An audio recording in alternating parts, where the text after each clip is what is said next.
All right. Sorry, I'm late.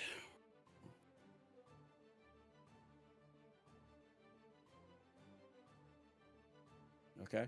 It's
What is up, everybody? Welcome back to yet another Frame Perfect FGC Guilty Gear Strive online weekly. I am Zamir Zoma Stills. I will be taking you through, you already know what the deal is. The same action we got every single weekend, Saturday evenings at 7 p.m. Eastern here on Frame Perfect FGC. You should be seeing the socials on your screen.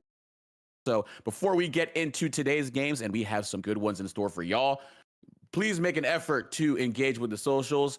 Go to @FramePerfectFGC on Twitter, Twitch, YouTube.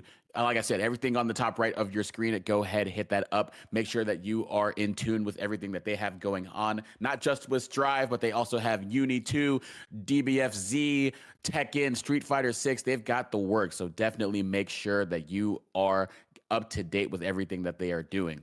And what we are doing today is what we do every weekend, every Saturday. We've got some great Guilty Gear in Strive in store for you all in chat, and I hope you all are ready because we will be getting underway with Jackie Toe versus Butter Cupcake here in just a bit. But I want to know before we get all settled in, well, you should be settled into your chairs and don't move. Get yourself a nice snack, get yourself a nice drink, because you are going to want to stay here for a while because we got some heavy hitters. The same people we got coming through here. It's looking like we're going to have a barrage of Kai keys between Danny, Fern, I believe, is in this tournament. I believe, yeah, we've got a few Kais in here too, but we've also got Magic Man coming in. We got Roland. Got Lethal for Breeze in here too. So yeah, we got a lot of good stuff going on here. But like I said, we're gonna go and get underway here with Jackie Toe versus Butter Cupcake here in just a minute. I believe this is going to be Bridget versus Leo, if I'm not mistaken, which will be very interesting. Leo White Fang, pretty much the talk of the town for right now before Slayer comes out and pile bunkers us all to death, universe counter, all that. But Leo Whitefang, I remember talking to a few Leo players and saying that Bridget was honestly one of the more puzzling matchups for them, which I could definitely see too, because she can be kind of hard to pin down and she can play the spacing game pretty well against Leo. But, he also has that fireball, which is a great counter zoning tool. And also, Leo has just absurd damage and is a very sticky character. And even though Bridget has a DP, can be hard for him to get away from you. So it'll be a little bit of I think it'll be a little bit of a tug of war, push and pull between these two. But as soon as they are ready, we will get going. Chat, how are y'all doing tonight? Let me hear y'all. All right, so Butter Cupcake will be queuing up with the Leo. And Jackie Toe will be on the Bridget. So it is as I expected. It is as the scrolls foretold, and what I am telling you all is this is about to be the first set of a litany of a bunch of great games here tonight. So let's get started without delay. Winners round one, no delay base. We're all roll back here, baby. Let's get on into it. Looks like Bridget is starting to strike first, but getting a quick burst out of Leo, but still going to be able to get pressure going. Far slash counter hit. And now getting going, gonna back on out of there. Getting a little bit of a bait on the DP, but still the DP was delayed enough to where Butter Cupcake could get out of there. So now they're trying to play the air control game with these rising normals, I see. But they're gonna get caught mashing on Wake Up, not able to confirm into anything that will kill. However, a new lease on life, but Jackie Toe is already starting out very strong. Roger gonna go right through the charge fireball, so a well-timed super from Jackie Toe to get the first duel in first round of our tournament. Now we're going to get ongoing. 2S going to find the mark. Yeah, I think Jackie Toe starting to sense a trend here from Leo doing an immediate option on defense, whether it be mashing, DP. And right now, 2P seems to be the flavor of the month for Butter Cupcake. And unfortunately, that is going to be what sends them through the wall, as Jackie Toe is just not letting up on offense. But 2P actually able to get them off as close. Jump slash not able to do anything to close it. But what is going to close it is the air JH on, or I think that's JS, excuse me, on the part of Bridget. So Jackie Toe will go up 1 game to start things in winners round 1. Oh, bit of a funky cross-up with the JK. Yeah, Butter Cupcake trying to play that air normal game. A bit of an ill-advised burst there, honestly. And now the command grab is going to get set up. The corner pressure from Bridget, the vacuum, the vortex that is the rolling movement. And then the far slash going to come right in there. Scoot the wreck, or I'm sorry, the Kara into super. So that's hard knockdown. Bridget gonna get going. Blue Wild Assault gonna set up the yo-yo, but why use the yo-yo? You can just run up and throw and get a perfect, why don't you? Jackie Toe just firing on all cylinders, having a lot of tricks in the book, but Leo just gonna do round start DP to get things started, but Jackie Toe still able to get started and get a command grab in there. I think that was a misinput on the rolling movement, so Leo gonna DP on out of there, but still gonna find themselves thrown and in the middle of the blender here. Oh, but a burst, they're able to get them on out of there. But Jackie Toe sticking to them like glue. A bunch of just holding forward between rolling movement and then just hitting the JS button. And now JP gonna come in there and lock Leo down. Gonna set up the yo-yo right behind. The dust gonna find its mark, gonna find Butter Cupcake trying to get out, but it's not gonna find, okay, never mind. Jackie Toe able to still close it. Sans the drop. Mistakes happen, but when you can clean them up quick, fast, and in a hurry, all's well that ends well. And it looks like Jackie Toe is trying to end this set in a good fashion, up 2-0 to get things started. So we will see if Butter Cupcake can turn things around. A little bit less mashy on the defensive end. As I say that, they're going to get counter hit on Wake Up. But Bridget with a DP of their own saying, if you can do it, I can do it just a little bit better. A good mid-screen combo there, but gets a side switch, not able to get the full corner carry, however. Butter Cupcake able to get something started, but the JD gonna find its mark on the air approach from Bridget, fishing for a bit of a 2K2D to get the rolling movement vortex started. Oh yeah, respecting Leo a lot, respecting those DPs, but nothing to respect now that you are through the wall and that health bar is at 0. Bridget trying to keep Butter Cupcake's game count at 0 and try to win this in a clean sweep fashion. And they are looking well poised here as they take round 1. But Butter Cupcake trying to get something started with the sweep to the legs. Nothing doing though. Bridget gonna burst and Leo gonna burst in return. All right, so Jackie Toe, yeah, getting that rolling movement going. Now gonna roll up on you. That is true meaty with the close slash after the scooter. And it's gonna go right into the S super, send them through the wall, the loop, and around we go. Oh, was still in hit stun though after the jump in. So Leo's gonna get another chance and a super to send Bridget through the wall. Butter Cupcake now in a good position, the best position that they have been in to start this entire set. Here we go, the Leo Whitefang Vortex is here. A sticky character, as I mentioned, to start things off, and that stickiness is going to hold things together like glue in this duel 2. So Butter Cupcake not going out quietly. Leo Whitefang, a very loud and boisterous character, and we're seeing some loud and boisterous gameplay on the part of Butter Cupcake, not taking things down, lying quietly. But Jackie Toe is trying to get something going here. The close slash meaty will help them for sure. But the Roger Super gonna carry Leo out of the corner. A good corner carry combo to get them out of there and just wraps things up real nice with the throw. Jackie Toe gonna close it 3-0. So clean sweep, punctuated with a perfect, and Bridget will be rolling on in to winners round 2. So some great stuff there from everybody's favorite yo-yo master.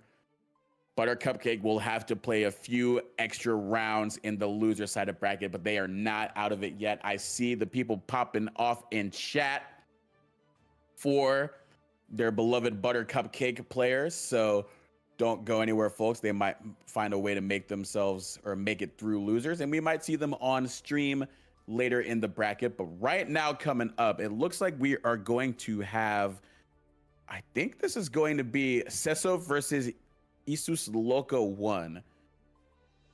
So that will be on deck here in just a second. But yes, Bridget coming out on top in the Leo matchup. Bridget just doing a good job just staying in Leo's face. So some good stuff by Jackie Toe, not letting Butter Cupcake breathe at all. And I don't have a second to breathe either, because we're going to get right into this next match here in winners round 2. We've got Anji from Isus Loco and Elfelt on Sesso on the right. So this is going to be very interesting. For those of you who tune in every week, I say this every week as well, they should be familiar with the damage that Anji Mito routinely does in these frame perfect weeklies. But Sesso looking strong to get things going right now. Already going to get the chainsaw lollipop Rekka offense going. Going to go right into super off of the hard, heavy follow-up and send them right through the wall. So we will see what's going on here. Pineberry to get things going. The JD not going to be able to close it out. Nagiha going to whiff while Elfelt is just sitting in the air and singing a tune of victory. Sesso is going to go up the first round in game 1. Round start Pineberry to try to get things started, but Isus Loco was holding down. 2K2D, however, is going to be the punish on that Nagiha being blocked.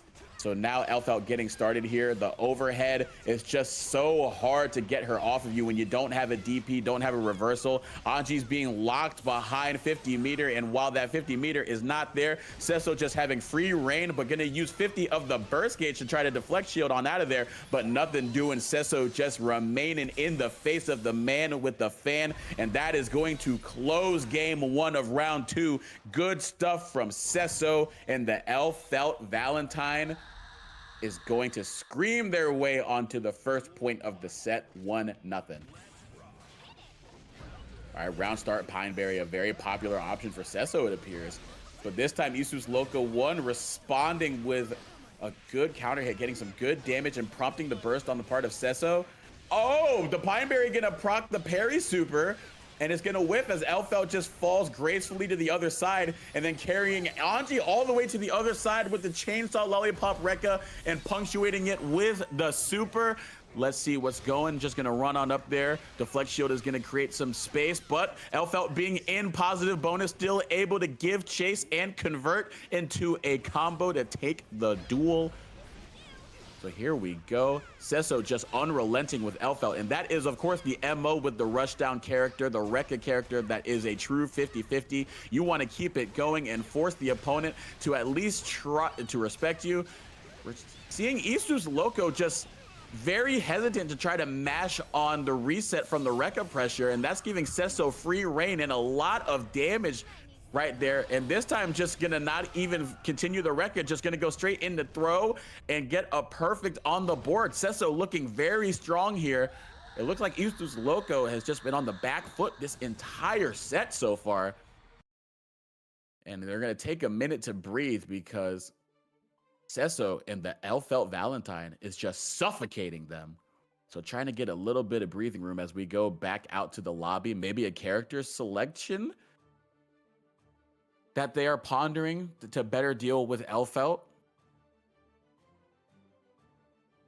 Personally, I'm not sure if, oh, never mind. Nagoriyuki is a great choice to be able to impose the will of your own, and Elfelt is going to have to respect a lot more ranges when she's trying to get her offense started against the Vampire Samurai and Nagoriyuki. So we'll see if this counter pick comes into effect. But right now, the 6P is already going to make them send back, but we're getting right on in there with the Beyblade. Good mash on 2K to stop the Fukio command dash.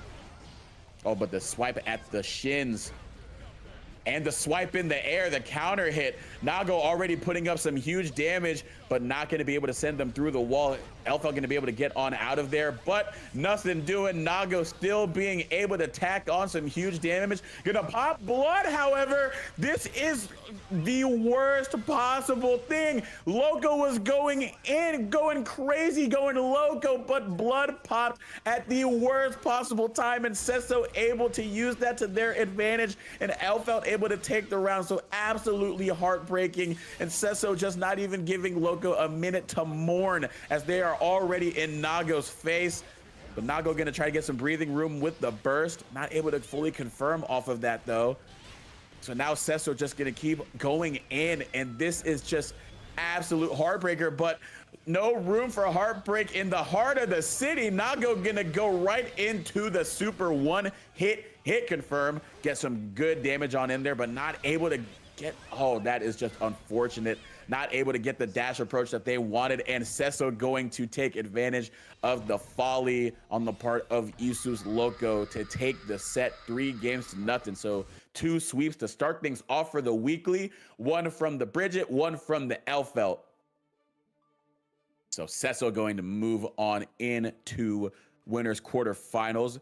They will be meeting Heretic Magic Man, who just secured a 3-0 win over Wubs. And Taki also finds themselves in winners quarters as they took it 3-2 over Frisky Walrus.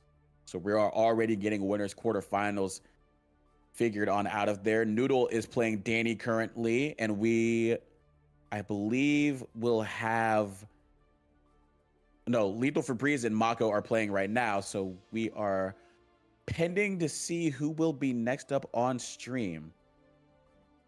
But good stuff from Sesso and the Elfelt, just being absolutely undaunting on offense. That has seemed to be the theme to start things. I mean, Strive is a very fast-paced game relative to other fighting games, so being able to start on offense, especially when the other character may not have a reversal or a meterless reversal for sure in Anji Mito and Nagoriyuki. So being able to get in early and get in often, very advantageous, especially for a character like Elfelt, who very much is I do this one thing and this one thing works very well. So her being able to execute that Chainsaw Lollipop Rekka was just absolutely crucial, and it just seemed like Loco was unfamiliar with how to get Elfelt off, knowing where to challenge on the resets, because it just seemed like they were looping that Rekka over and over and over again.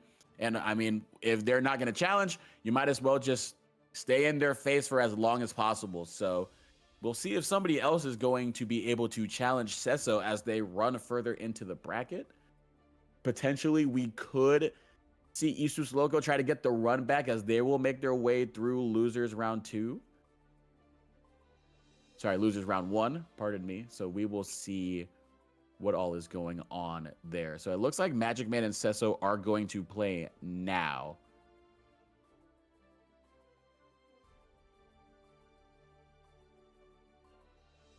Looking in the Discord right now, we're figuring out who will be up next on stream for us. But in the meantime, there is a little bit of discussion to be had, because it has been revealed that Slayer officially, I mean, we saw the silhouette at Arc Revo, we kind of knew, but now it's official.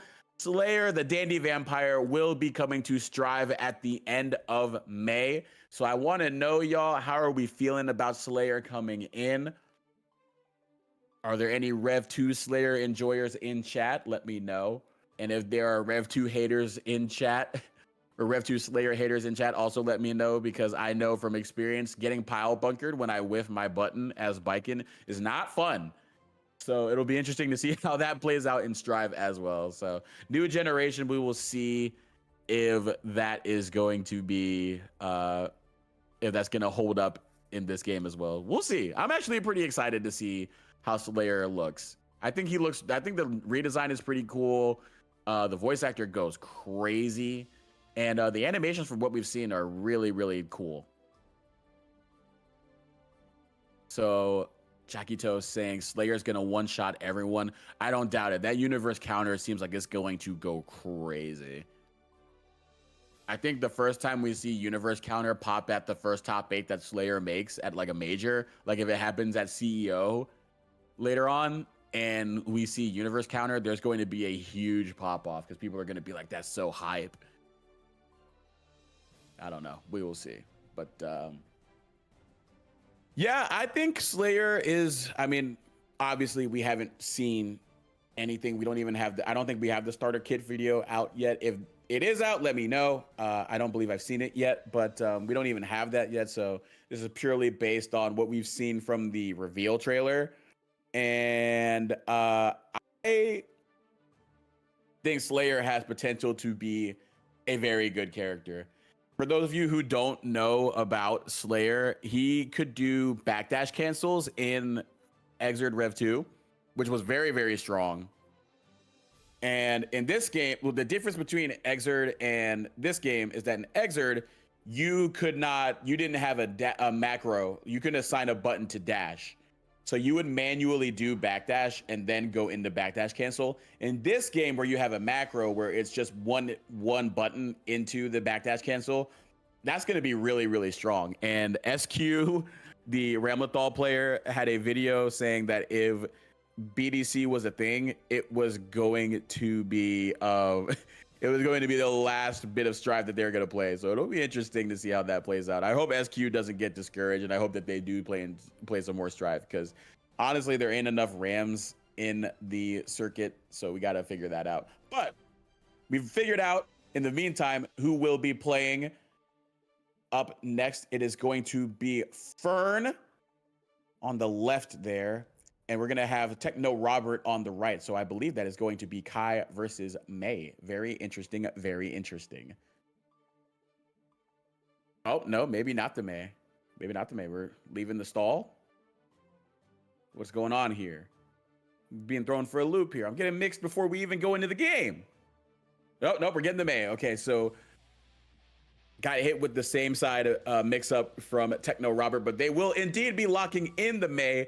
And Fern 22, we already know, is going to be locking in the Kai. We saw Fern 22 in earlier Frame Perfects absolutely cause mayhem with Kai, and they are already doing so to get things started right now. But the anchor gonna catch you right there. Some sweet chin music from the girl with the anchor, and this is gonna be some huge damage. Honestly, not as bad as the average May combo, if I gotta keep it real. Oh, a whiff on the air throw too, as they both exchange BRC, but Fern 22 gonna come out on top in that exchange, sending Techno Robert through the wall with the red Wild Assault, run up with the 5K, the Kai Key special. Oh, that is some tricky stuff. Using the H Fireball for Oki, we're all used to him running up behind that, but Fern 22 gonna Fudra arc to the other side and do a little bit of a mix-up there on the wake-up of Techno Robert, and that a little bit of a tricky movement there from Fern 22 is going to secure them the first round, but Techno Robert on their way to secure the second round with some good damage, but it looks like a different verse, same as the first. All right, Dust going to get on in there, but nothing to do after the fact. Lazy jump attack by Fern 22, going to go right over the button of May, and we are going to get a Dragon install for a super instead of Sacred Edge. Interesting choice from Fern 22. Oh, the gold burst is not going to help you if you're Techno Robert, however. Oh, but you still get another chance at life. Insane. And we're going to see if it gets rewarded. Trying to go in there, trying to slide into the DMs. But Kai Kisuke with the firewall in the name of Ride the Lightning. Going to take the first game 1-0 is the set count in winners quarterfinals. Dragon install into death, not happening in this game. Oh, trying to challenge the Dolphin, but the frame trap going to work out for Techno Robert. But the second Dolphin port of the vertical fashion not going to help. But still not too bad as they're feeling each other out. But Kai able to get the JS, but putting themselves into the corner. May also finding herself in the corner, with SDP going to find its way, hitting May. Fern 22 now just employing the pokes and getting some great conversion ability from it. sending them through the wall. No hard knockdown, but Mei is still in a bad way. But it's still gonna be Mei. Word to NSYNC. We are in there with some nice conversions off of the air-to-air, sending him through the wall with hard knockdown. So it might be a potential guess here. But what do you have to guess about when you've got 100-meter RTL on Wake Up? Fern22 not holding anything that they don't want to. First round going to Kai. So Techno Robert has been able to make some good headway in these games, but Fern22 being able to close it out in the end. But this time it looks like Techno Robert's not even getting a chance to get things started, as we already have a corner-to-corner combo from Fern22 with the Wild Assault on the other end. Techno Robert trying to employ some tricky air movement to prompt an anti-air option from Fern22, make them committal, make them whiff a button. But Fern22 just being so solid on the ground, getting rewarded for it. But as I say that, they do an SDP and get it punished there, but nothing doing when you can just backdash into stun dipper. No RC needed. You had the 100-meter, but not even needed. Fern22 going up 2-0. We might be in for another sweep as we are rolling to get things started. Each of these players just starting off so strong. We got Techno Robert getting the run-up command grab. I believe grabbing out of the SDP, the Vapor Thrust of Kai. Oh, but gonna run up behind the Fireball this time. No Fuja are just gonna follow behind with a 6P as they baited a jump from Mei. And also backdashing out of the command grab as Mei was attempting to get something started. Fern22 just has all the answers to get things going. Oh, the mash there from Mei, and then gonna run up back throw, put Kai into the corner, trying to slide on in there, and then get the Dolphin going, get the command grab going. Techno Robert gonna get on the board here with the super, the Killer Whale, Free Willy, and a free win on the board. So let's get going here if we are Techno Robert. So some good stuff here. Fern22, however, going to spend Wild Assault to get in their face. Nice 6P to interrupt Dolphin. Then the Sacred Edge, not going to send through the wall, but still able to land and put Mei in shock state for a little bit and keep Mei in the corner. But Mei going to flip Kai right back on out of there. But Fern22 challenging with a far slash. Gonna do the Fudra Arc PRC mix up once again. That is some tricky stuff. Fern22 reaching into the bag once again and able to use it 2 for 2 to get things even in the game count. So here we go, gonna jump over the low there with the Fudra Arc. Techno Robert attempting to claim space, gets the Dolphin to land this time, however, feeling out what Kai is trying to do in the corner. Fern22 going to be able to 6P on out of there, give themselves some breathing room, get a stun dipper into the RC, throughout the Fireball, a DP, might not be enough to kill. Mei is Japanese, after all, she's got them Japanese guts. Oh, she's going to pop BRC into Gold Burst. Amazing stuff, but gonna get met in the air. Fern22 just gonna rise on up there with the JP and gonna rise into top 8 with a clean sweep. Once again, another 3-0. Fern22 very much showing why we know the name, we know the Kai. When we know what's good, we know we're gonna see them in yet another top 8. So some good stuff from Techno Robert as well. They're going to move down to losers. However, they are going to have to play another game, another few games to try to get their way into a top 8 seat. We will see who else is going to be in top 8. Is going to be, oh, I apologize. Fern22 has another winners quarterfinal match to play before they make it into top 8. They will be playing Mako, who took it 3-2 over Lethal Febreze, and the winner of that will make it into top 8. Danny took it 3-0 over Noodle, so they will be advancing to winners quarterfinals against Goku Owns Your Main. And it looks like Mike Saftig and Jackie Toe are squaring off right now, so they are going to figure that out. And in winners quarterfinals, we do have a top 8 being claimed by Sesso, who took it 3-0 over Heretic Magic Man. So they will be moving on. Magic Man will have to win another set before they make it to loser side of top 8. And we will see what is going up now. So good stuff there from Fern22. The Kai keys just running rampant once again in Frame Perfect. And look, we got Danny on the other side as well. So we are likely going to see some more Kai action in the top 8. I do believe Danny and Goku on Jermaine are queued up to play on stream at some point.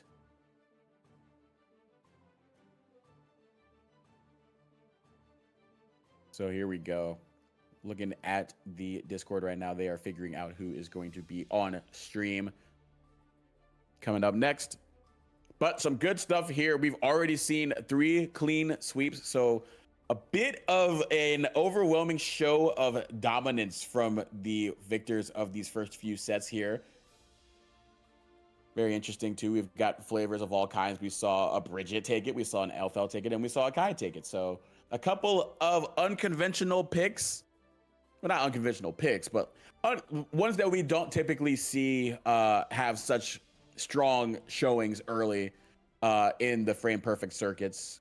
We don't necessarily get to see Elfel and Bridget pull their weight. We do get to see Kai, but we don't get to see those two. So it's been really refreshing to see the character variety for the victors so far. So we'll see if that holds up going throughout. Chat, let me know. I know we got a couple of players in here, people in the tournament, as well as we are actually going to move over to Danny's room so we can watch them play. But I want to know, chat, who are y'all's mains? And if they're not your favorite character, who is your favorite character? When you see them on stream, who are you rooting for? Personally, I am very biased. And I will say that anytime I see Baiken, I know I'm having a good time. But she never wins. She never wins, unfortunately. That's why I'm in these streets begging for buffs. I'm out there. I'm outside of Arx's headquarters with a cardboard sign that says, "We'll do anything for Baiken buffs." But chat, I want to know who your favorites are.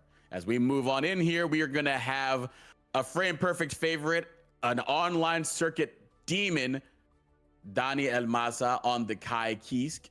And then on the other side, we will have Goku owns your main on the Giovanna. Back when I was playing Gio, I remember not liking this matchup at all. I don't know if it's gotten, well, I think even still, because before I dropped Gio, Kai didn't have Red Wild Assault yet, and they didn't have the conversion ability that they do now. And even then, I still was annoyed when I was playing Kai, or when I was playing Gio. So I can't imagine it's gotten too much better. It seems like even though Gio has been the recipient of Chave, the command dash that she has, she's also had some nerfs to her 5K. While Kai just seems to be the beneficiary of a lot of dev choices, to say the least.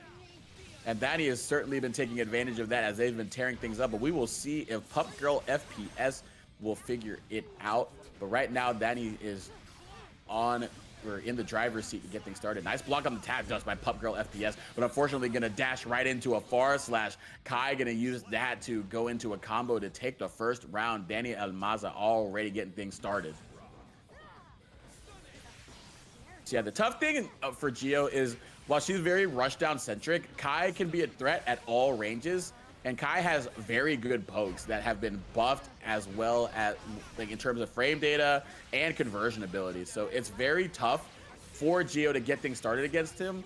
And Danny already just saying you're gonna have to play on my time as well, as a quick round 1 is going to end. Danny up 1-0. So good stuff from Kai Kisk. Can be very interesting to say the least. Giovanna can try to play the whiff punish game against Kai, but they also have to be mindful of the fireball, mindful of stun dipper RC, Fujer arc. So it can be a bit of an uphill climb for Gio. Not to say it is not unmanageable. However, Pup Girl FPS, very much a strong player in their own right, so they can definitely take it themselves. But Danny is no slouch as they show it by blocking that burst off the close slash just to get things started. Send a message from the get-go if it wasn't received already in game 1. Game 2 is going to find its way to its recipient as he is just going crazy, sending it express and sending Gio through the wall with Shock Stain. So some 5K is going to run up, going to RC to continue pressure, going to 2S. 2D counter hit is on the menu. Ride the lightning reversal, but you do have some meter to make it safe if it whiffs. And waiting on the ground with that 6P, Kai Key is going to be able to secure game or round 1 of game 2. I apologize. But here we go. Giovanna already getting something started with those bell-bottom jeans, kicking them through the wall. The Pumas are going right to the chest of Kai and grabbing him through the DP. The Vapor Thrust is going to get punished, but Kai able to slowly inch his way out of the corner and into mid-screen. Both of them jockeying for position. Now a 6P on the part of Gio. And that's going to, oh, never mind the drop. So unfortunate. Now Danny has a way back out. And Stun Dipper RC is a way in for the Lord of Illyria. And now Red Wild Assault can send them through. Hard knockdown.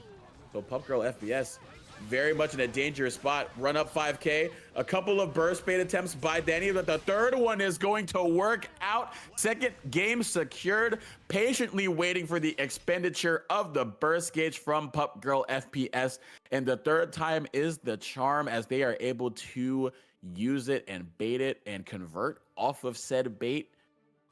2 games to nothing. So are we in for our 4th sweep to get things started here? Frame Perfect FGC Guilty Gear Strive weekly number 18. Donnie very much wants to make it happen. So let's see it.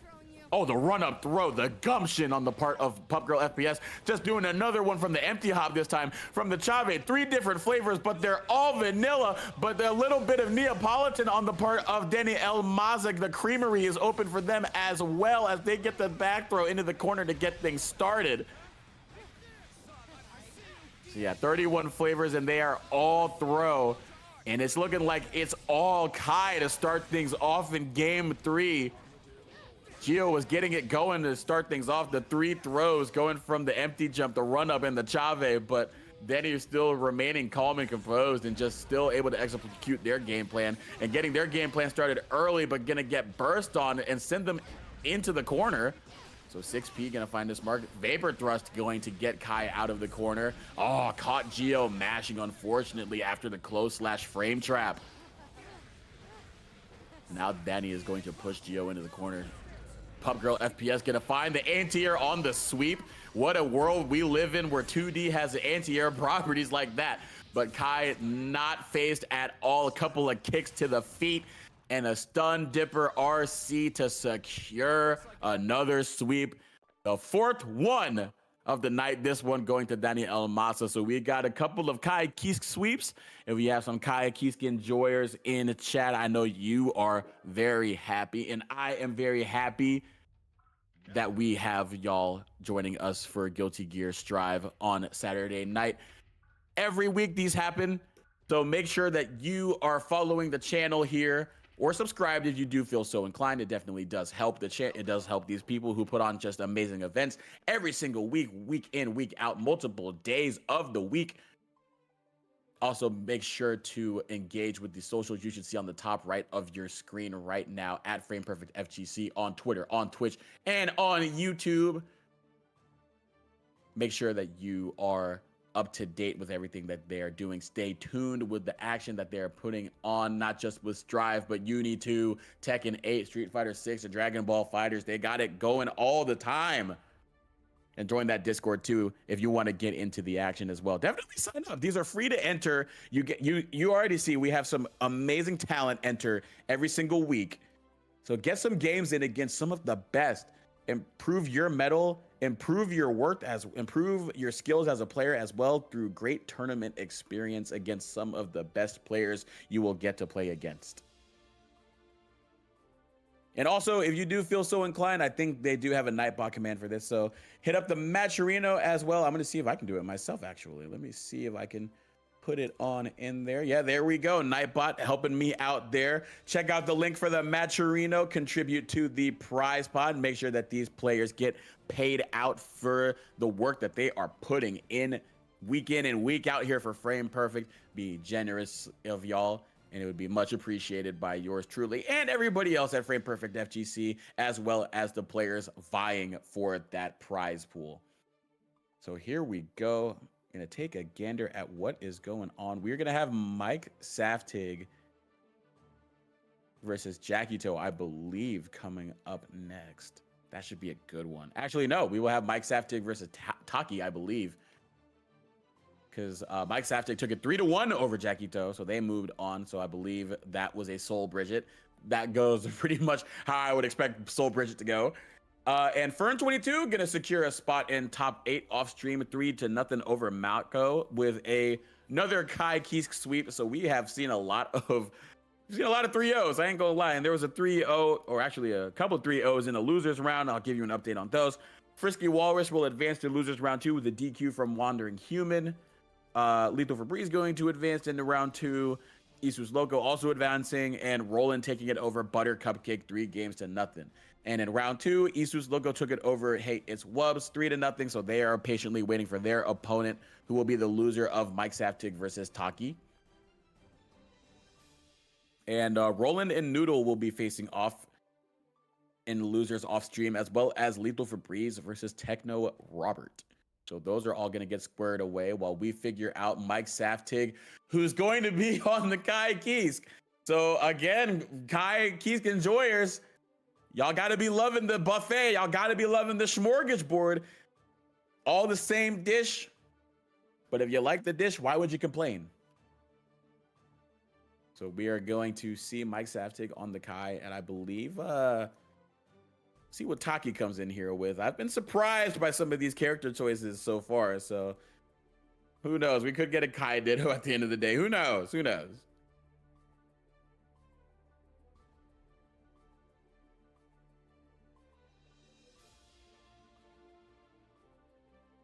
All right, so while we figure things out here,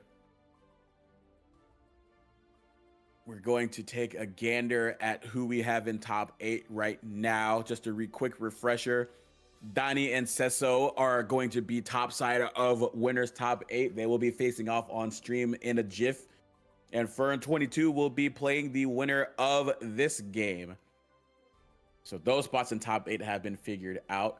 And it looks like Roland is making their way into top 8. Will be trying to make their way to top 8 as well. They take it 3-0 over Noodle.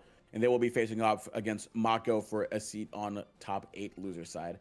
But yes, we are going to get a Kai Ditto Taki on the left, Mike Saftig on the right. Y'all are playing tricks on me, ain't you? But you're also making my job easier, because I feel like I've seen this character 10,000 times now, but I don't get tired of seeing y'all play it because y'all play them so well. And we will see if more of that is in store as we get into our last winner quarterfinals match before we get into top 8. Where there are more Kais waiting, and we will see which flavor of Kai is going to get it done here. So we're already seeing Mike Saftig on the back foot, Taki trying to impose their will, but here it comes Mike Saftig just rolling on out of there with the far slash, ride the lightning all the way to the other side of the field, going coast to coast 106 yards. Sending him through the wall, gonna come down on the Stun Dipper RC, still getting the trade, however. Very peculiar interaction there, but nothing peculiar about Stun Dipper RC. You already know what's going on with that. Taki gonna slide on in there and then slide through with the red Wild Assault to even up the life count and give Mike Saftig something to think about with the hard knockdown and the shock state inducement.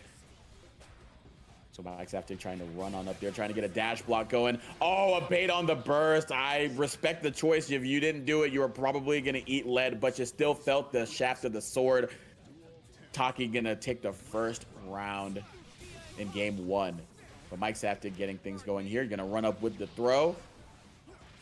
Oh, and the air throw as well to keep him in the corner. So some good corner offense from Mike Saftig, but Taki finding their way on out of there in a similar fashion to Mike did in the first game. And now Mike gonna get sent on through the 5K, probably waiting out a DP from Mike Saftig as they were sitting on 50 meter, but they're gonna use that 50 meter on the throw and then get a good corner combo going. Sacred Edge, not gonna be enough to take out Taki. Backdash on the 5K. Here we go. Gonna spend some meter to keep up the offense. Gonna spend some burst gauge to keep up the offense. Taki can smell blood in the water. Can smell that burst gauge being cranked up. But Mike Saftig fighting their way out right now. Oh, and the Stun Dipper RC from across the court. Mike Saftig on the board to tie things up in game one. Oh, a little, some gumption being shown by Taki as they tried to go for the run-up throw, but the challenge on the part of Mike Saftig and some more offense, some more damage on the resulting end of that after the fact. Run up 5K, not able to confirm off of it though. So Taki gonna escape with their life. It could have gone Ori, but it's going in their favor now. Taki gonna go coast to coast, doing the most. Kai Key's gonna get the Fuja arc. Oh, unfortunately not gonna get blocked by Saftig and gonna send them through the wall. And the JS retreating option there from Taki. Oh, but not able to secure the combo, and that's gonna be how Mike Saftig uses Vapor Thrust to get on out of there. Oh, but Mike Saftig also gonna drop a combo. Some spaghetti and meatballs on display here to start things off. But Taki going to finish the food on their plate and go up 1-0. It was getting scrambly, folks, but Taki able to maneuver through it all, the messy situation at hand. I think both of them are trying to take a breather here because they don't, they had to process a lot in that moment. A lot went left, but Taki finishing things right. So now Mike Saftig now getting things going here. I'm just gonna send them through with the fireball, get some shock state on them. Taki now trying to fight back. Both of them jockeying for position. We're gonna prompt the burst on the counter hit.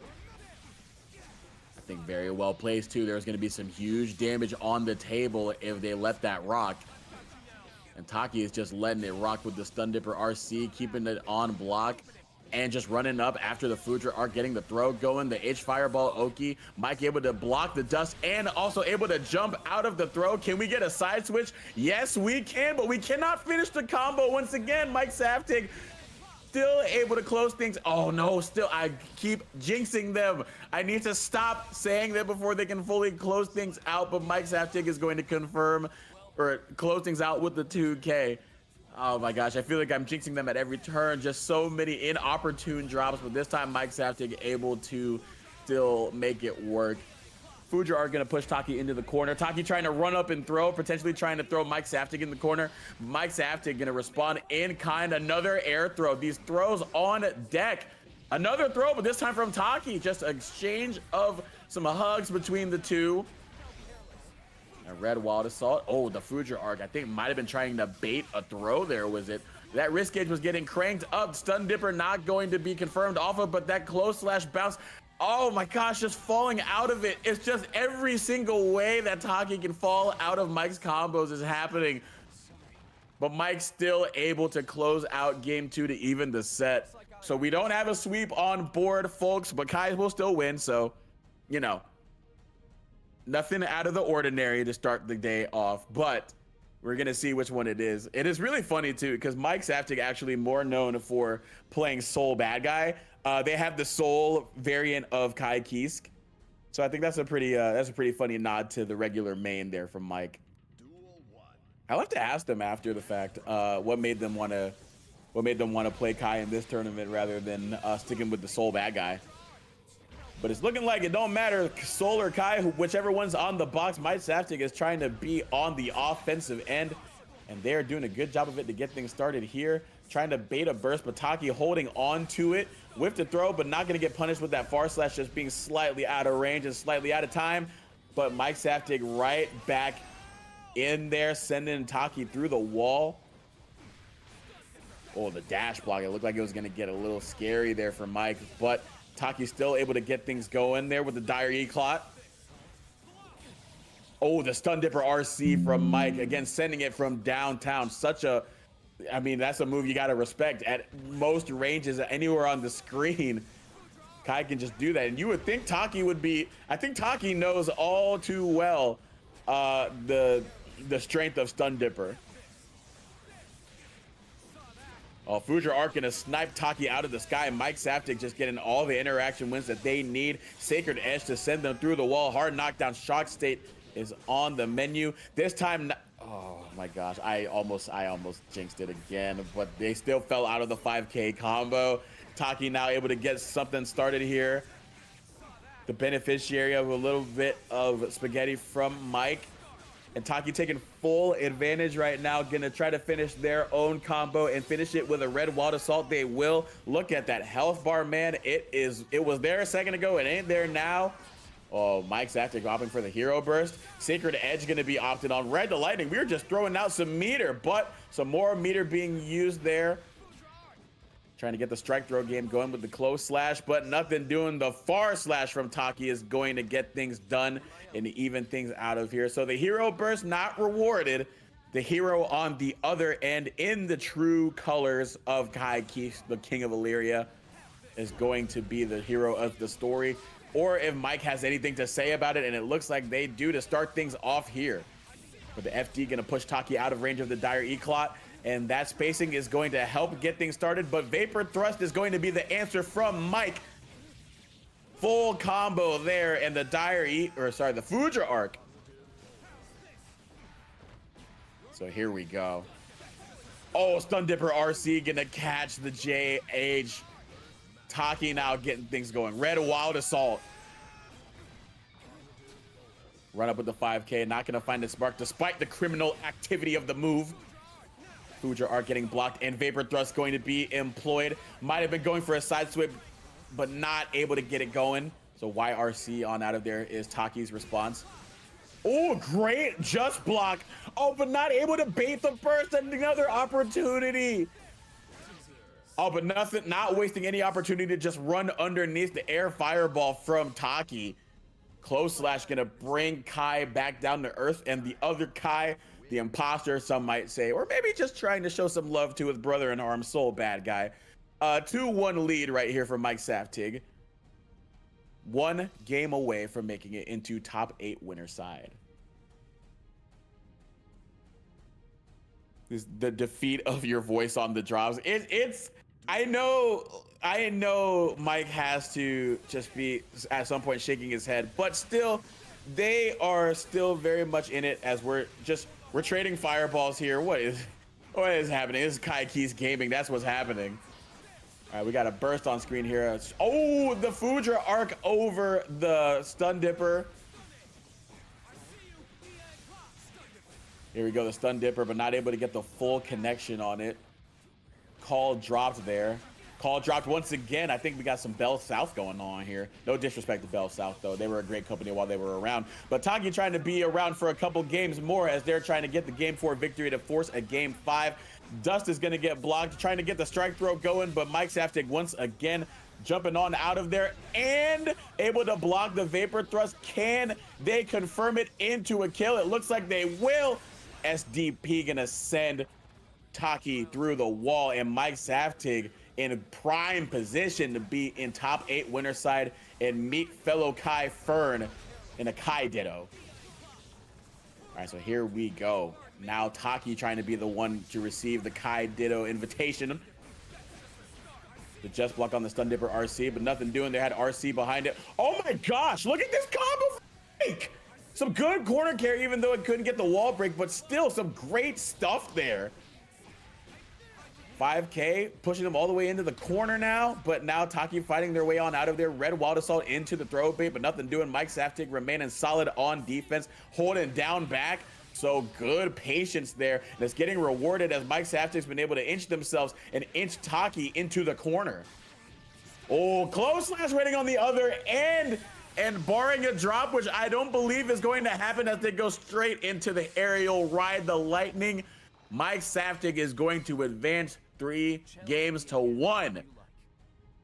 So the winner of the Kai Ditto, the premier Kai, at least among these two, will be the one in the Soul Bad Guy close, ironically enough.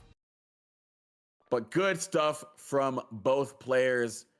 Mike finding themselves on top, and they will be on the top side of top 8, meeting Fern for a top 8 game on winner side. So top 8 winner side has been situated. Dani and Sesso will be facing off. Fern 22 and Mike will be facing off as well. I don't even know. We probably won't get the Kai Ditto again. If we do, it'll be mad funny. But I would venture to say that they're going to go Soul. But we'll see.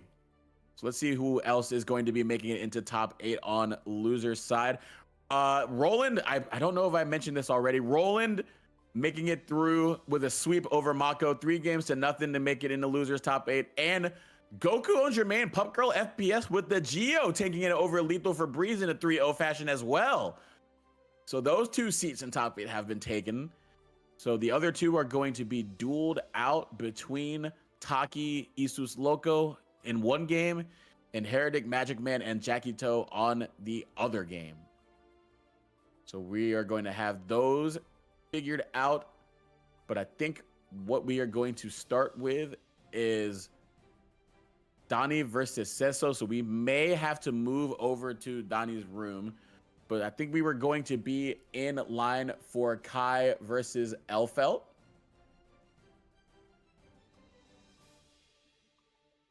I don't know if we're going to have to move. We usually have to move rooms when Donnie's playing, but we'll see. If they're just content to come into this room. But either way, it's going to be, it's sure to be a good one. It is sure to be a good one. I love seeing Elfelt having to square off against the juggernaut, the gauntlet of Kai Kisk. I think that's pretty funny. But it's also all in the family too, because she's a Valentine. So hey, family matters. Word to Drake. I'm not gonna bring up the Drake. Well, I am bringing it up by not. I'm not bringing it up by bringing it up. But I was gonna shout out the Drake Family Matters track. I know if you're on social media, y'all have seen what's been playing on it. There's some fighting going on in here, but there's some fighting going on between those two because holy, sparks are flying.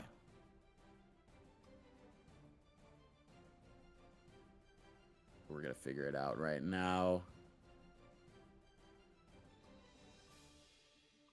So while we're figuring this out, I believe I venture to say that we're gonna have to move over to Donnie's room for the game to play out. But in the meantime, how many Kai Keys enjoyers do we have in chat? Because I would hope that there are a few of you because we're gonna be in store to.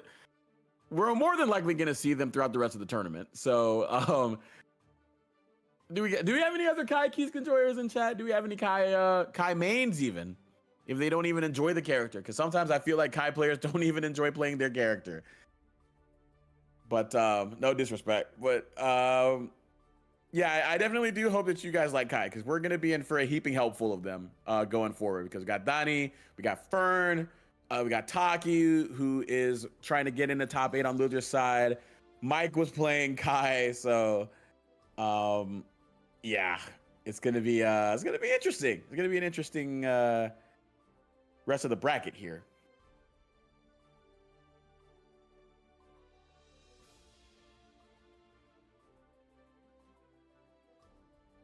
All right, chat. Still figuring things out here.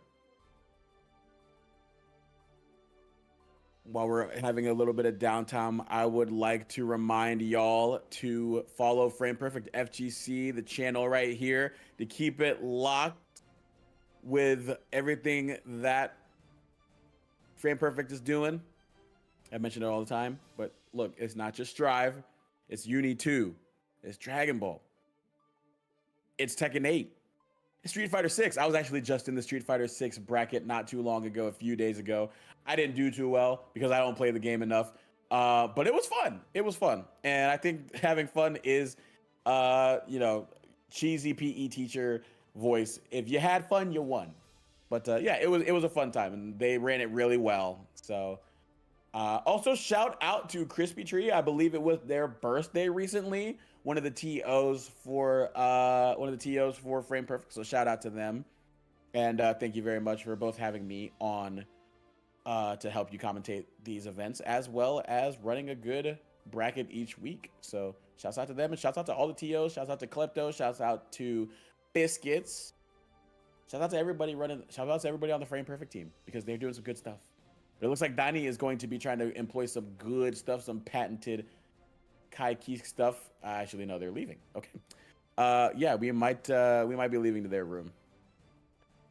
Yes, we are leaving to their room. Okay. So here we go. We're gonna make our way out of there.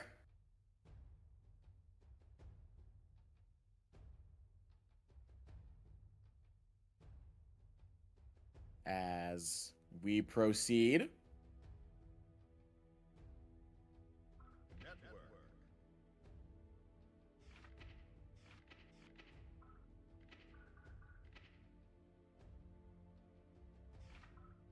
Alrighty.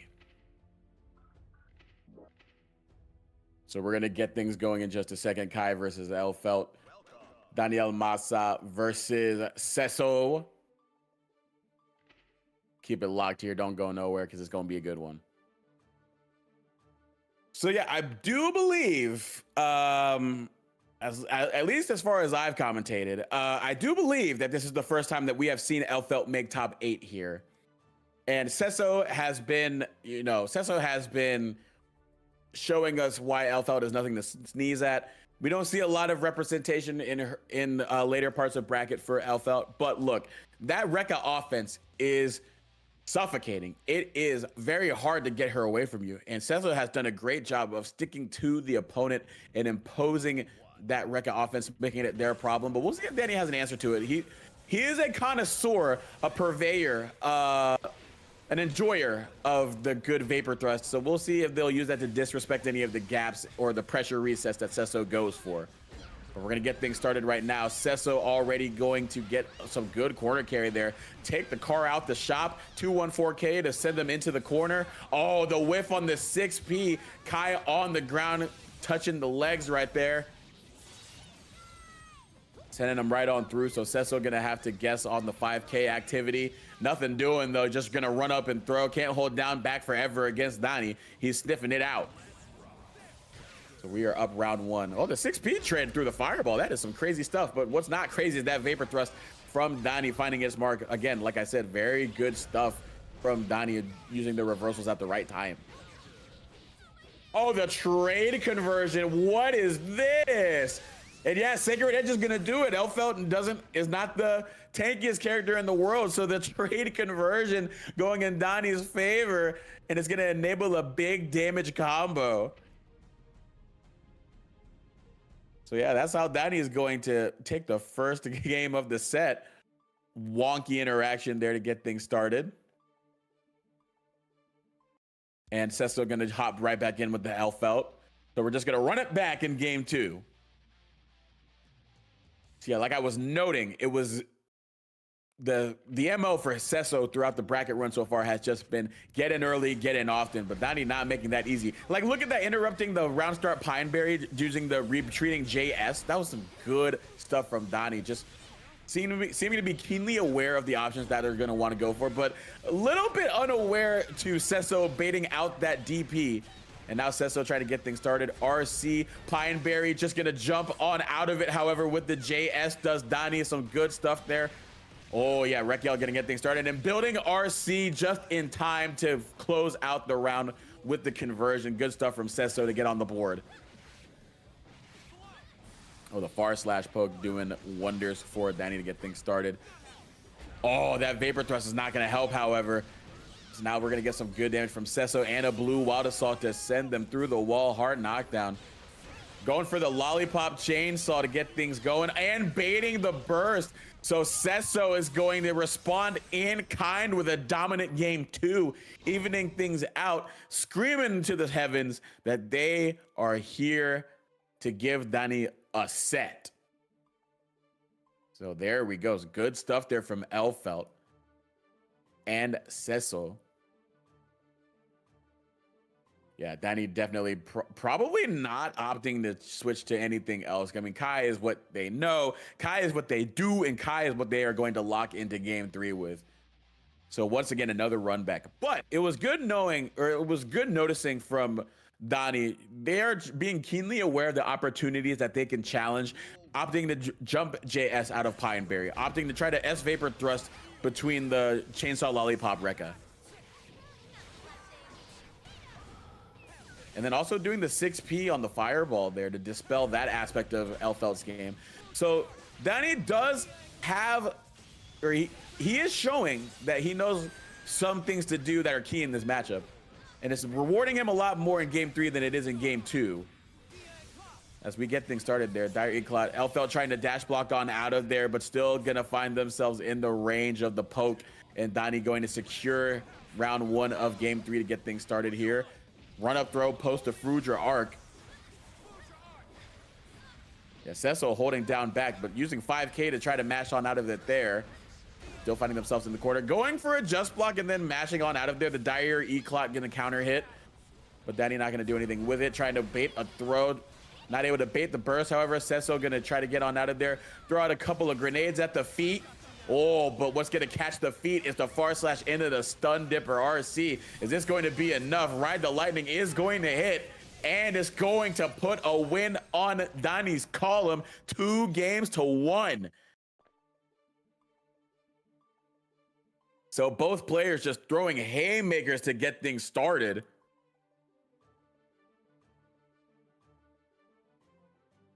See if Cecil has another answer as they retreat from the corner of the ring, or if Donnie is just going to go full Rocky and close things out before they get serious.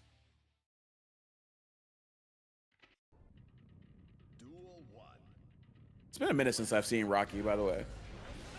Oh, it's also been a minute since I've seen just the round start 2D from Elfelt get the counter hit too. So yeah, that prompted a burst from Danny, and so now no burst on the table. Only the Vapor Thrust is going to be the only way Danny's going to get out of this, but they might find themselves getting out of it through the form of a wall break. And now Cecil is going crazy to get things started. Again, it's been back and forth between those two. Strong start from Donnie, strong start from Cecil, strong start from Danny. And now it's looking like much of the same here in game 4 like it was in game 2. Cecil already getting things going. Pineberry over the poke, switching sides in the process. JD coming back down and leading to a blue wild assault to send Kai through the wall. Run up with the close slash. Vapor Thrust going to pay off this time for Donnie, so no baiting on that one. He's gonna run up with another throw. Cecil willing to take these throws, but for how long? Oh, Fudra are gonna get the counter hit. Sacred Edge not gonna be enough to kill, but that is still huge for Donnie. Oh, the 5K, but it recovers just in time. But Elfelt did have meter, so it kept it safe. Pineberry on the ground, but JS from Kai sniping them out of the skies. So Donnie threatening set point here. Both of them jockeying for positions, threatening air options on both sides. Donnie able to block the Pineberry this time. Now has the corner offense game going. But Cecil gonna block and burst out of there, but the 214K is going to whiff. And Kai is gonna get the counter hit, close slash conversion, big damage, hard knockdown. Oh yeah, that might do it. Yes, it is. Sacred Edge going to send Danny later into winners finals. Good stuff from the Kai, the pride of Mexico, once again coming out on top and taking a 3-1 over Cecil. Great stuff. Nothing unusual from Donnie. They will be in a familiar spot. Top side, winners bracket, winners finals. So we will see who they meet on the other end between Fern and Mike Saftig, which we will have in just a bit. Woo! These Kai games back to back, man. I tell you what. And it feels like he's just winning all of them too. Because I think he is. I think every set Kai's been in, he's won. So, I mean, one of them wasn't fair because like it was Kai versus Kai, but still, you get my point. Kai just running wild. It used to be Anji. Now the man of the hour is Kai. And it looks like we're going to get Mike locking in the Kai. I said it was possible that they go Soul, but they might be locking in the Kai here and doing the ditto against Fern, which is interesting because Fern is a very strong Kai in their own right and probably has had to play the ditto a bunch of times, especially against Donnie here in Frame Perfect. So it'll be interesting to see if Mike keeps it rocking with the Kai, or they go to a Soul, or even go to another character, because they've also played ABBA in a tournament here. They played ABBA in multiple tournaments, actually.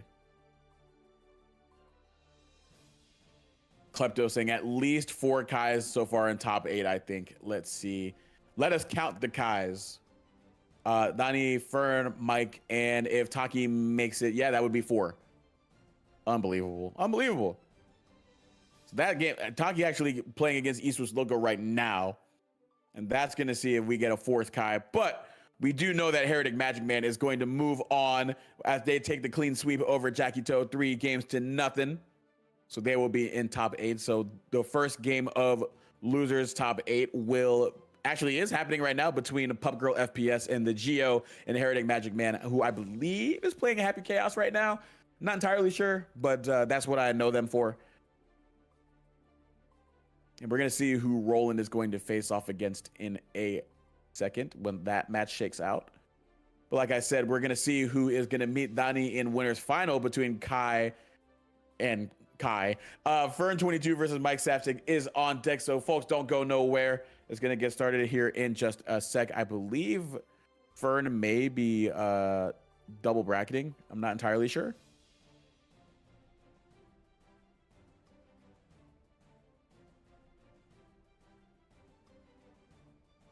Yeah, I'm not sure. But while we wait for them, I would like to again remind you in chat that Frame Perfect does have a Matcherino in place that you guys can engage with right now. Generously donate to for these players if you do feel so inclined.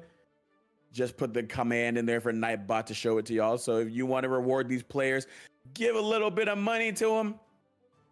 Go ahead and hit that link. Donate what you can. Do some I believe they have some sponsor quests as well. So definitely that's just free money, free contribution. Get the 25 cents in there. I believe it's 25. So go ahead and get in there. But we're going to go on in there with a Kai Ditto. Fern22 in the King Vamp colors and Mike Saftig on the Soul Bad Guy colors. So whole lot of red on screen right now.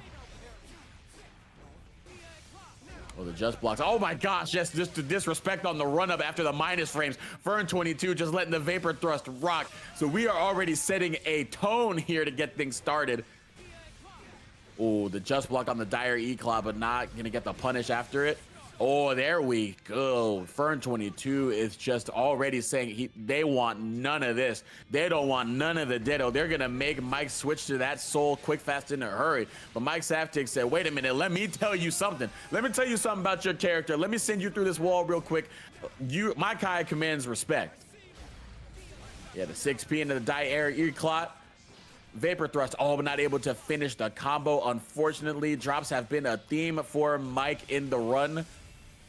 Fern22 going to take that chance to go into Dragon Install, set up the Empowered Fireball, get the side switch 2K, but Mike able to block it.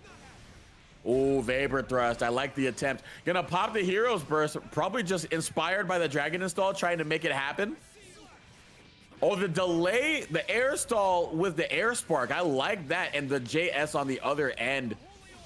Oh, it's getting scary here. Gonna send out Sacred Edge. Gonna cause guard crush in the powered up state, and the Vapor Thrust challenging the run up from Mike Saftig. Fern22 gonna take the first game after getting the install. So Dragon Stall into death, not a meme right now. It's not looking too true right now. Fern22 2-0 when they pop Dragon Install right now, and looking to go up 2-0 here in this set. Mike Saftig gonna pop the Vapor Thrust to try to get it started on their end. Here we go with the pickup off of the counter hit Dire E-Clot though. So the just blocks on the Dire E-Clot from Mike. Very good with these IBEs. And very good with the challenge into the RC. Full counter hit conversion, but not able to get the OTG to get the wall splat. Unfortunate. But Fern is going to make the most of it, and you're going to make the most of coming down with the JH. Mike Saftig trying to get on the board, but once again out of range of the button, but still able to run up with the 2K and get on the board. Oh, coming down with the JH after the fireball from Fern. But Fern able to get some more screen space and inch Mike into the corner, put the Wild Assault on, try to get the tap dust going, but nothing doing. Mike Saftig blocking it all, holding very strong on defense once again. Mike Saftig showing why they are known to be a very solid defensive player. Unfortunately, the side swap from the Dire E, from the Fudra arc Gonna send Fern down to the corner. Now the strike throw game is in effect. Mike Saftig is sitting on 100 bars, so we may be seeing a reversal in a second. A challenge of some sort. Oh, but unfortunately gonna get hit, counter hit, far slash. Fern now making their presence known and getting the full conversion and getting on the board. So Fern 22 in a good position to get a 2-game lead. Gonna send out the fireball and then run up behind it with the 6P. So catching on to Mike Saftig's habit of jumping over it and coming down with the JHS, and now running up behind with the 6P. And it's gonna be rewarded with some huge damage from the corner combo. Fern in a great spot right now. All right, Stun Dipper, but not going for the RC. Gonna go for it this time though. The second time is where we're gonna spend some cash.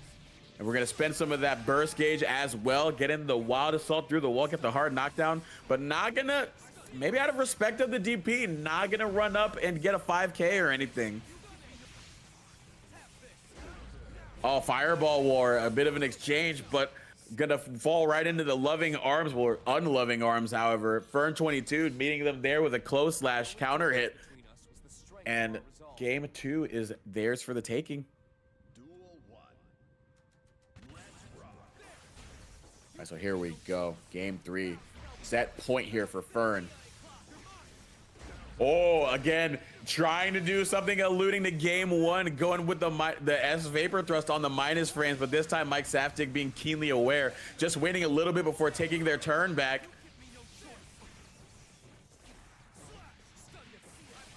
All right, yeah, Stun Dipper RC, there we go. Now the corner hit, corner combo going, not gonna fully confirm off of it, just going for a pressure reset, I assume. Get a Stun Dipper underneath the H Fireball charge up, catching Kai. So not gonna be enough. Dire E-Claw gonna send him through the wall with Shock State, but can they do anything with it? Oh yeah, they can. Trying to go for a BRC drift forward was Fern, but Mike Saftig was waiting with the sword on the floor.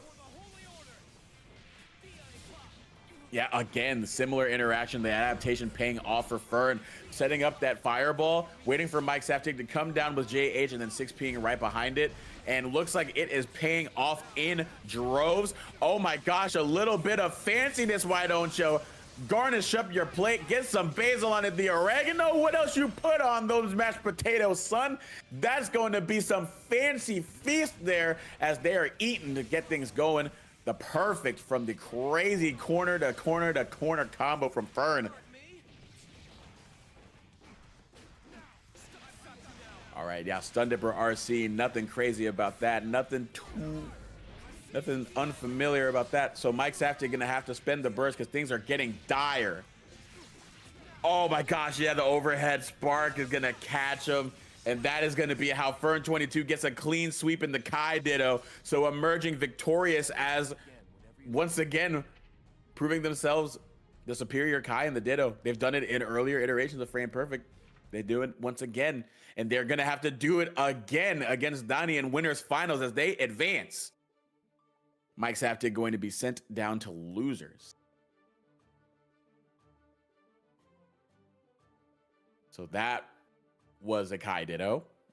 And we're going to see another Kai Ditto in just a second. I believe we are going to be moving over to Donnie's room in just a jiffy.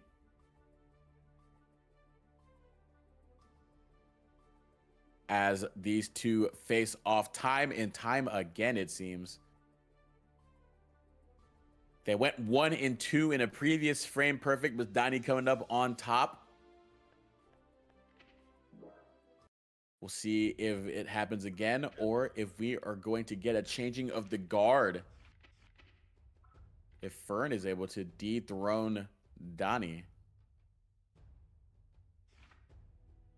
So as we move over into the next room, chat, let me hear you. How are we feeling for top 8 so far?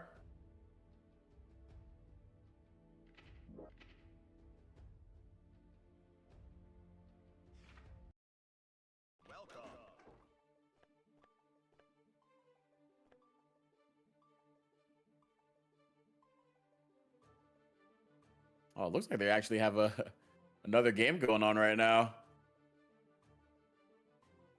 So yeah, we're gonna figure that out. Oh my gosh, I'm actually watching their game right now. I need to get out of this.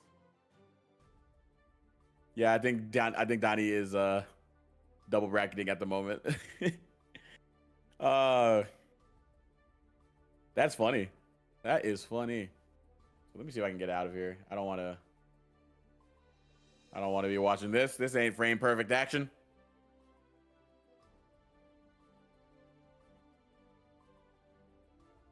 But we're gonna be due for some frame perfect action in just a second as these two as Donnie figures out this other game.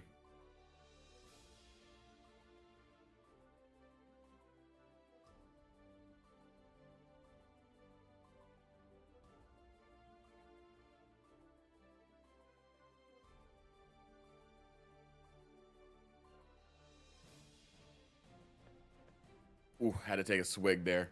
Just been going nonstop with these back-to-back Kai games. Nonstop.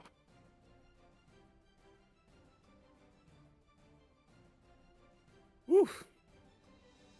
All right, so let's see. Let's catch up with some other action right now. Looks like Heretic Magic Man is taking it over Pup Girl FPS 3-1. They will advance. Pup Girl going to leave out at 7th. And the other spot of Losers Top 8 was figured out. Taki is going to play Roland. Winner of that will play Cecil. So that'll be pretty nice.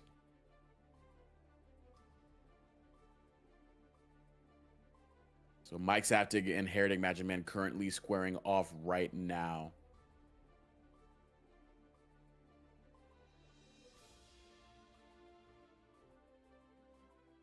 Yeah, we're seeing right now, just being in Donnie's room, this guy is a menace. He is just, he is playing the video game.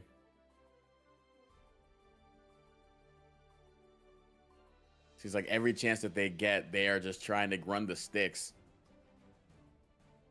Oh boy. All right, I'm back in here again. See, while I wait, I might as well just watch this game. I'm not going to commentate it. I'm just going to have it on in the background. But I hope you guys have been enjoying the tournament so far. If you have, chat, let me know. Throw an emote in there. Do a little smiley face, or you do a :3. Do a :3. I want to see if y'all are enjoying your time here. So it's gonna get nice too. So invite your friends to watch as well. Share the stream. Let them know that we're going to be underway with some more top 8 action between two of the best Kais that you will see. If you have friends that are also Kai enjoyers, I'm sure they would love to see this. So don't leave them out in the cold. Let them know what's going on. Let them know that it's about to heat up in here.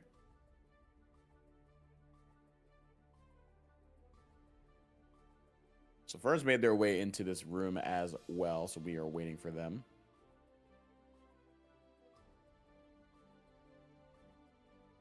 Oh, it looks like this is a 9 Moons match, actually.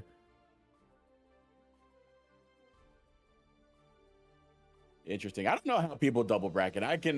When I go to events and chat, I want to know your experience as well. If you go to events, do you focus on one game or do you run like multiple brackets? Because at locals, I usually do multiple brackets.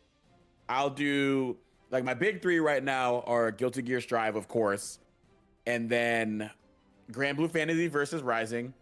I hope we can get a tournament there for Frame Perfect. Wink, wink, wink, nudge, nudge. And King of Fighters 15. So I usually, whenever I go to the locals, which are usually like, you know, the animes are run on the same day. So I'll do Guilty Gear Strive and Grand Blue, and I'll do those the same day. But if I go to an event or I go to a major, I don't know. I think it's just because I'm also not, like, I don't think I'm going to win them or anything like that, and I don't really sink time into the games enough to win them. And sometimes I'm even commentating the events as well. So I'll go in there and just be like, I want to just play all the games that I can. So like at max mode most recently, which was a regional in Georgia, I played Guilty Gear Strive. I played Guilty Gear Strive. I played Grand Blue, and I played KOF there as well. And funny enough, I got top 8 in Grand Blue and Gear and 13th in KOF. So can be done. And I'm not the greatest player in the world, but it can be done. You can manage these, and it looks like Danny does that pretty well as they are double bracketing right now. I think we also had a couple of other people double bracketing while they were here. So, but in online, I don't know. It seems like you got to have multiple tabs open for Start GG. You got to do all this stuff. I don't know. I don't know if I could do that. I'd rather just have the one tournament. How's that any different from an offline experience? I'm not sure, but hey, it just seems like something that's a little bit too much for me.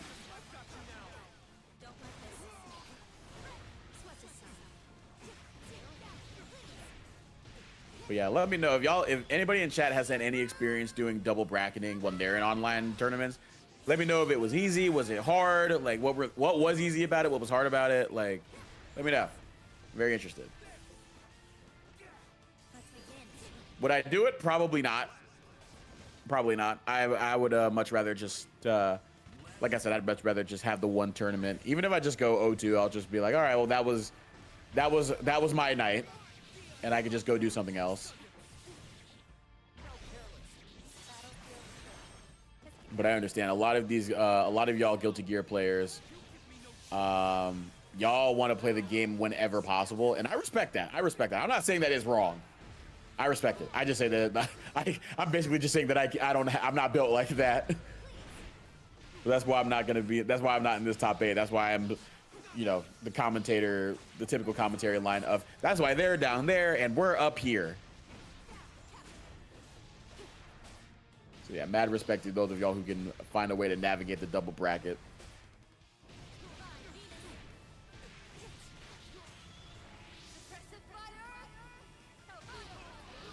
Look, yeah, I find it tough to manage multiple games as well. Like, just staying up to date with everything. Not even like for playing, but for commentary purposes.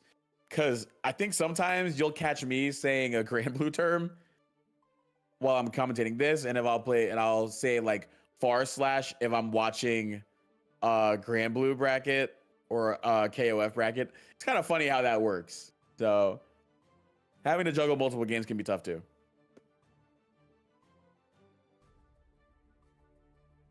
Klepto saying, I can't ever sign up for 2 different games or 2 different things. My brain can't comprehend 2 games that seriously. Look, I don't blame you at all. So like, I don't even execute it at a high level, but I don't know how people do it. Like when Coach Steve goes to brackets and they play KOF, they play Marvel, they play Grand Blue. I don't know how they just switch between those 3 games so easily. Chris G was at max mode playing like 10 games and did well at like all of them. It was nuts. It was nuts.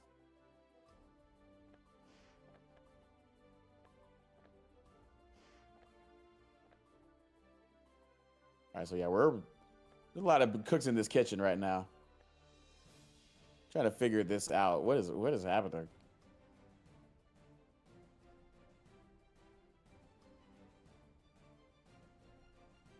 What is happening? Like Jack is in here too. That's definitely for the 9 Moons bracket. This is funny, man. This is funny.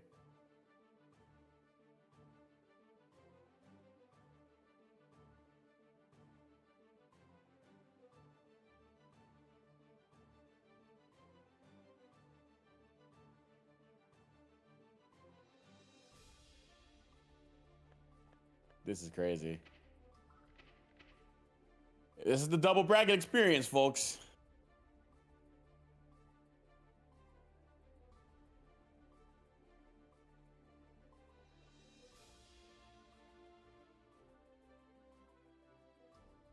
All right, but we are going to get underway here with the Kai Ditto in just a second. Man, okay. So, all right, here we go. The Kai Ditto is going to happen now. We were waiting just a little bit. I bet you the 9 Moons people are so... 9 Moons are probably so confused right now. They probably don't even know that this is happening.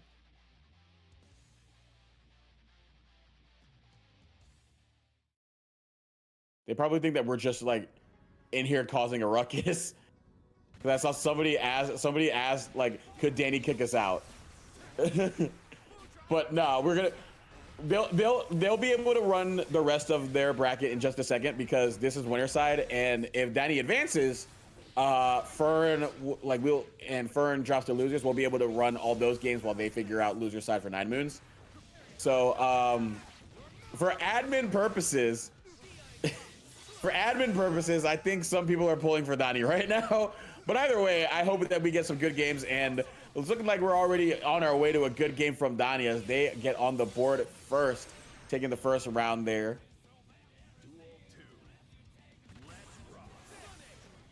All right, so exchange of jump back fireballs. Kai Gaming to the far slash poke. Oh, the jump HS trying to catch the recovery of, or catch the startup of that charged fireball, but gonna get a trade. Nothing too crazy, nothing too harmful for Danny, as they're still able to get their strike throw offense going. Gonna run up and throw him. Gonna retreat a little bit, give them space, put themselves at poke range, but that's giving Fern a chance to get on out of the corner, but finding themselves getting slowly inched back out there. But a nice 2K2D challenge for Fern. Dire E-Clock gonna give them shock state, and but not able to fully confirm. And that might be the cardinal sin that plays out here. Yeah, the RTL conversion gonna go coast to coast, and that is going to be, that's gonna take the round, or that's gonna take the game. So yeah, Danny just making Fern pay for just the simplest of mistakes. The close slash missing in the combo, and that's gonna be how Danny is gonna fully capitalize and take the first game. So yeah, the 9 Moons admins are probably very happy at this result, but Fern definitely wants to make this set go a little bit longer. So we'll see what they respond with in kind.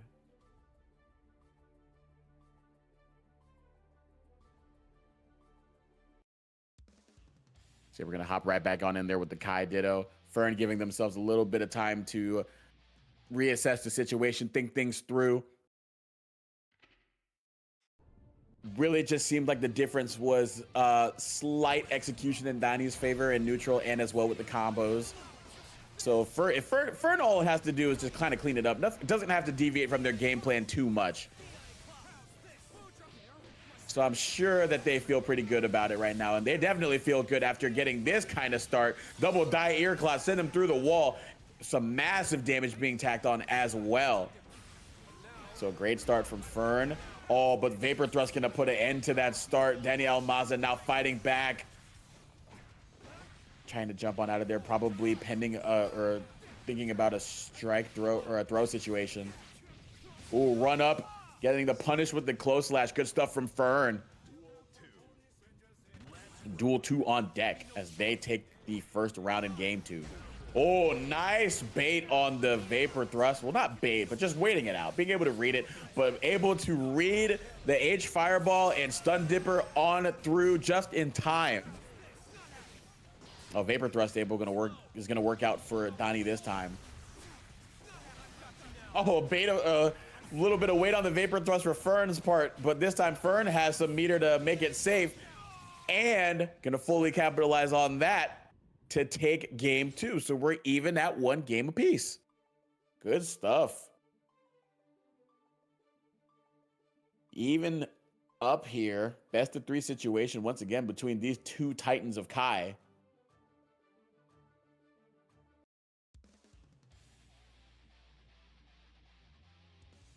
Again, not gonna stray from the course at all.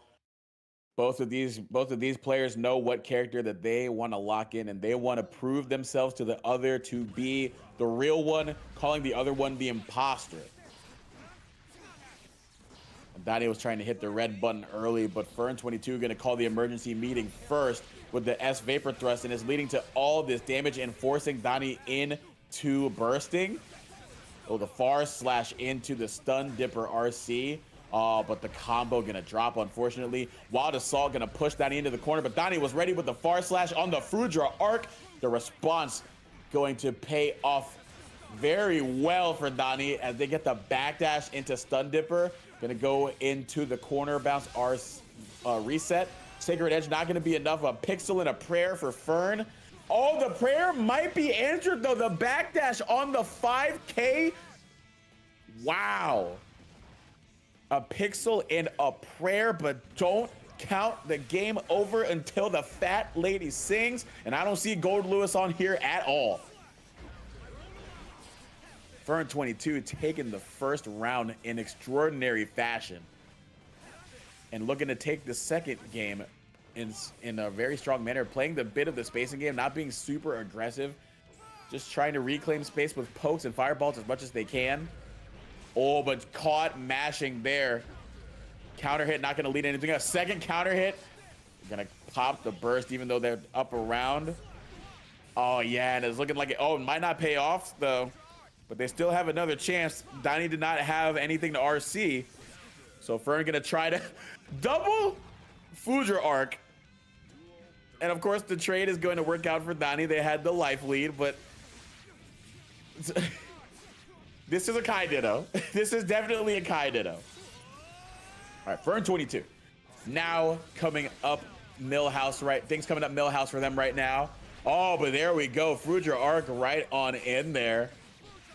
Daniel Maza reversing tides, returning the tides, reversing fortunes, I should say.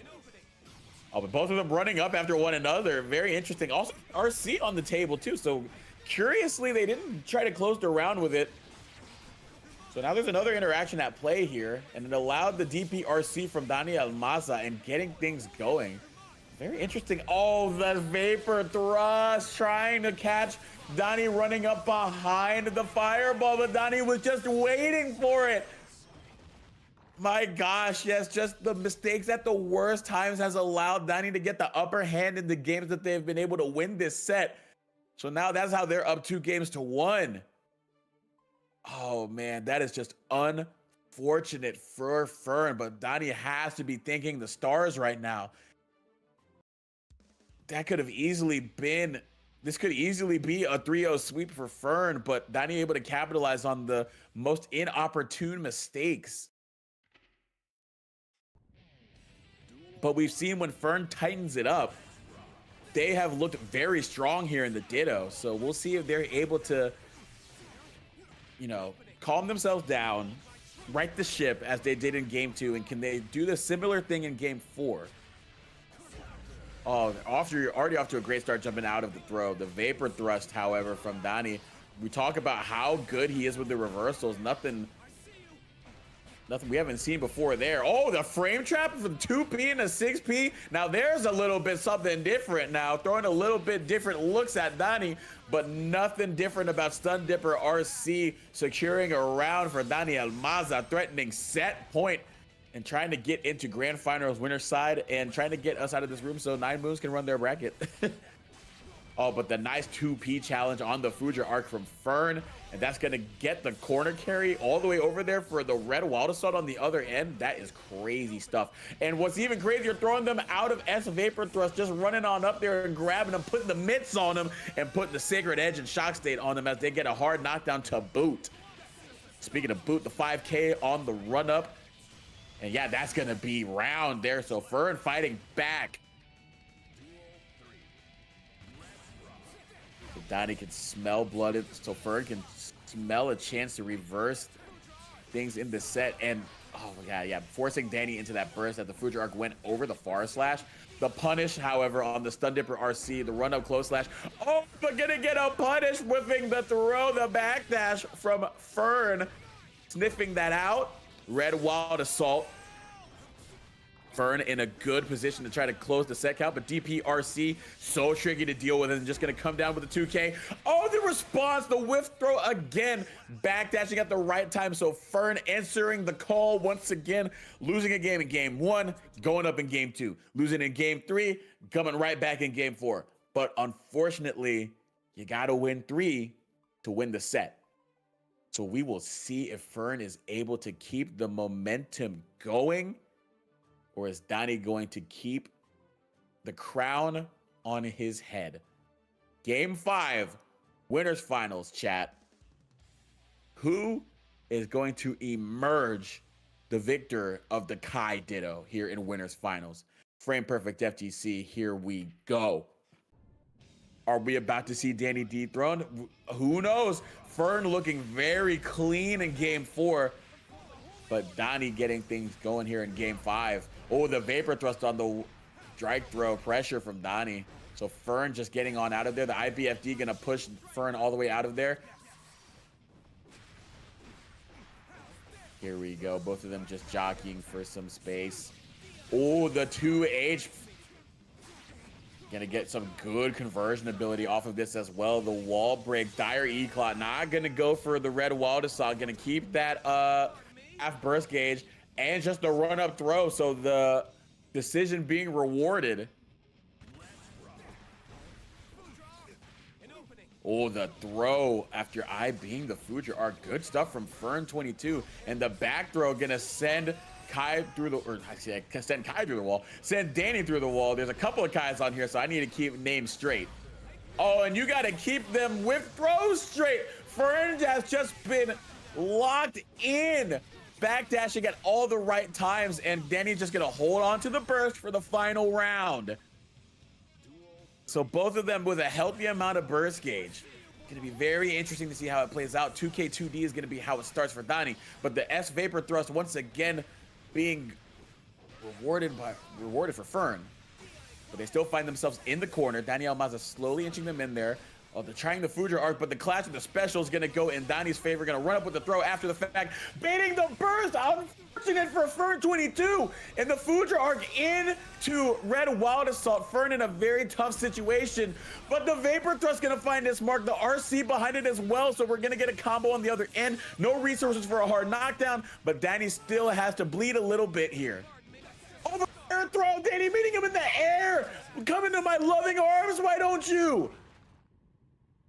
Danny just gonna secure things with the 3-2 victory. It was getting so close. Fern was so close, but not able to have any resources for the hard knockdown. And that's gonna be how Danny's gonna be able to get a second chance at life and gonna advance in the grand finals winner's side. What a set between the two guys.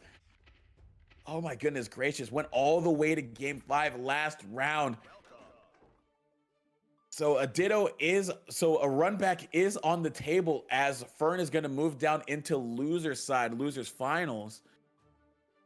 And Danny's going to be grand finals winner side. So a rematch very much could be on deck. And with something as close as that, you know that Fern22 is going to be chomping at the bit to get another crack at it. But ooh-wee, what a set between those two. Alrighty.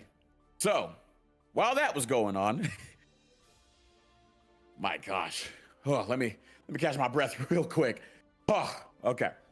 While that was going on, we also had Roland taking it over Taki 3-2 to advance. So Taki going to be bowing out at 7th along with Pub Girl FPF. Good showing from those two. Mike Saftig and Heretic Magic Man also going at it right now. They've been going at it for a while. So that set has definitely been strong. But it looks like we're going to see Sesso and Roland on stream. And the winner of that will play the winner of the previous set I mentioned.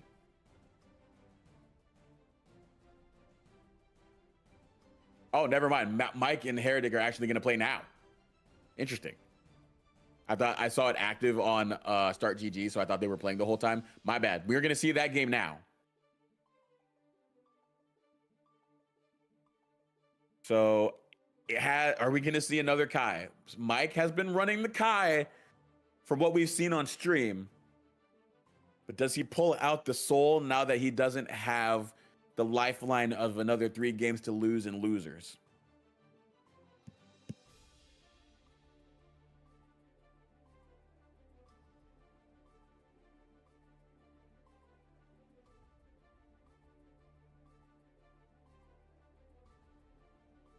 So they enter the room now, blue aura and all.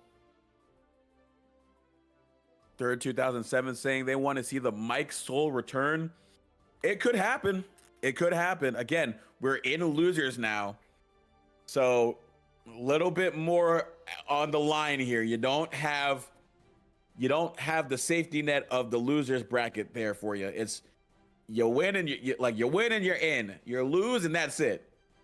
So we'll see if they stick to the Kai or if they just go with All Reliable and the Mr. Bad Guy. And Heretic Magic Man is going to come in here. And it looks like they've been playing the ABBA. Excuse me. So yeah, not the Happy Chaos. They're going to be running the ABBA here. I believe Heretic Magic Man has had some good success with the ABBA in Frame Perfect as well. So we're going to see the ABBA Ditto actually. This is the stuff of legends. I believe that Mike is truly a person of the people. They're here to have fun, and I respect it. Both of them sitting at level 732, but only one of them is going to move further into the bracket. Let's get it going here at Losers Quarterfinals. So Heretic Magic Man going to get started there, get the Jealous Gauge going. Donzai first hit, going to cancel right into the overhead. Key grab to get some resource management, so good awareness of the Jealous Gauge bar for Magic Man. But now Mike Saftig is going to get a chance to get jealous as well. The Donzai going to go right through the reversal super, trying to go for the fuzzy overhead, but nothing doing. Still going to be able to block the cross up. Oh yeah, we're running out of time for Heretic Magic Man. Mike Saftig still has a little bit of time to go. Not able to confirm off of it as they went out of the install, but the key is king for Heretic Magic Man. We're gonna get things started, but the anti-air from Mike Saftig, jealousy be darned, but they're still gonna go into it, of course, because you want to close the round. And close the round, they do a key right to the heart. Mike Saftig getting the ABBA Ditto started with a win in their column. All right, so now Magic Man is now gonna get the, I think they got Jealous installed the first time, or first in the first round as well. So see how it plays out. Can they leverage the momentum? It looks like the double hitting low is gonna do it. They're gonna go right on out of there. FDing on the part of Mike Saftig, trying to get some space so they can't just keep looping that key grab pressure. Oh yeah, nice, just getting out of the way. The deflect shield gonna get the Jealous Girl away, but she comes right back in. ABBA with Jealous Gauge, not so easily deterred.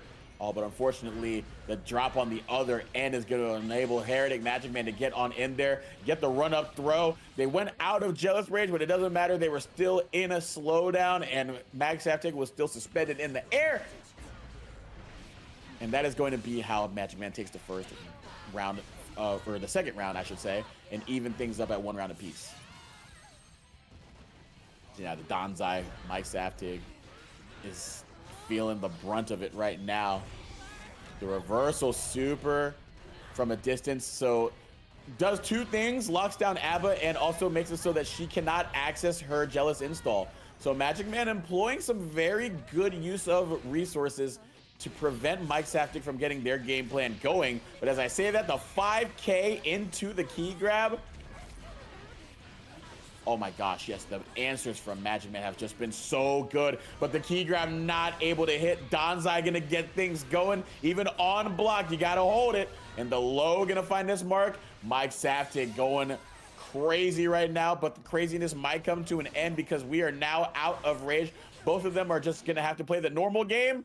And the normal game is going to be won by Heretic Magic Man as they exchanged a little bit of normals in the normal state. 2P going to be what wins it for Magic Man.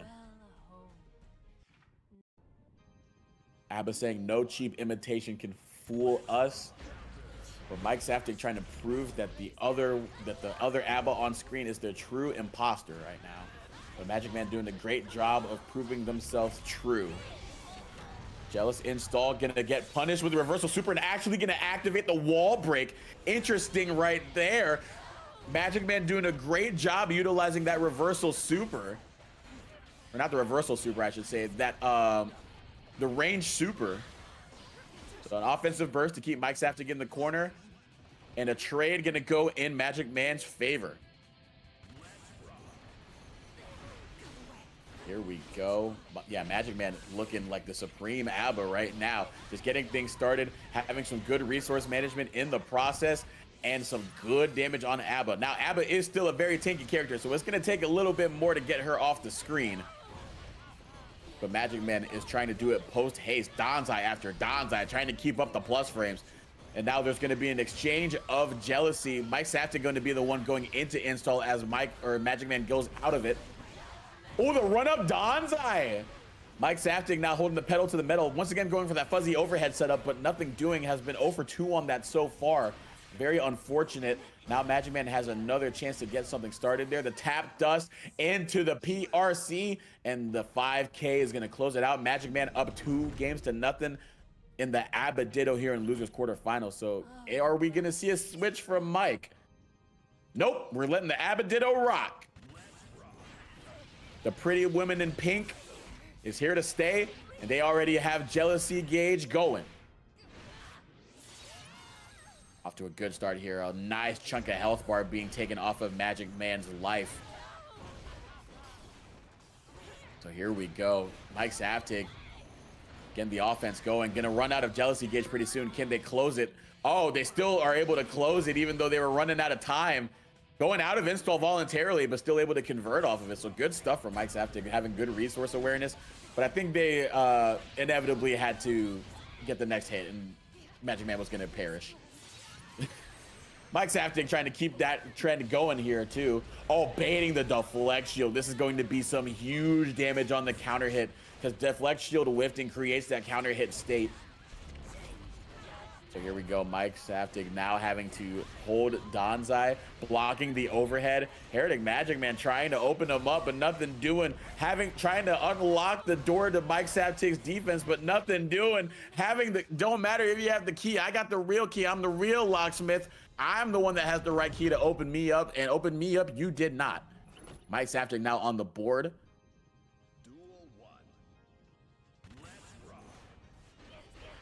So great response there from Mike. I think just being able to not have to hold the jealous gauge as much, and the Donzais have been great for them.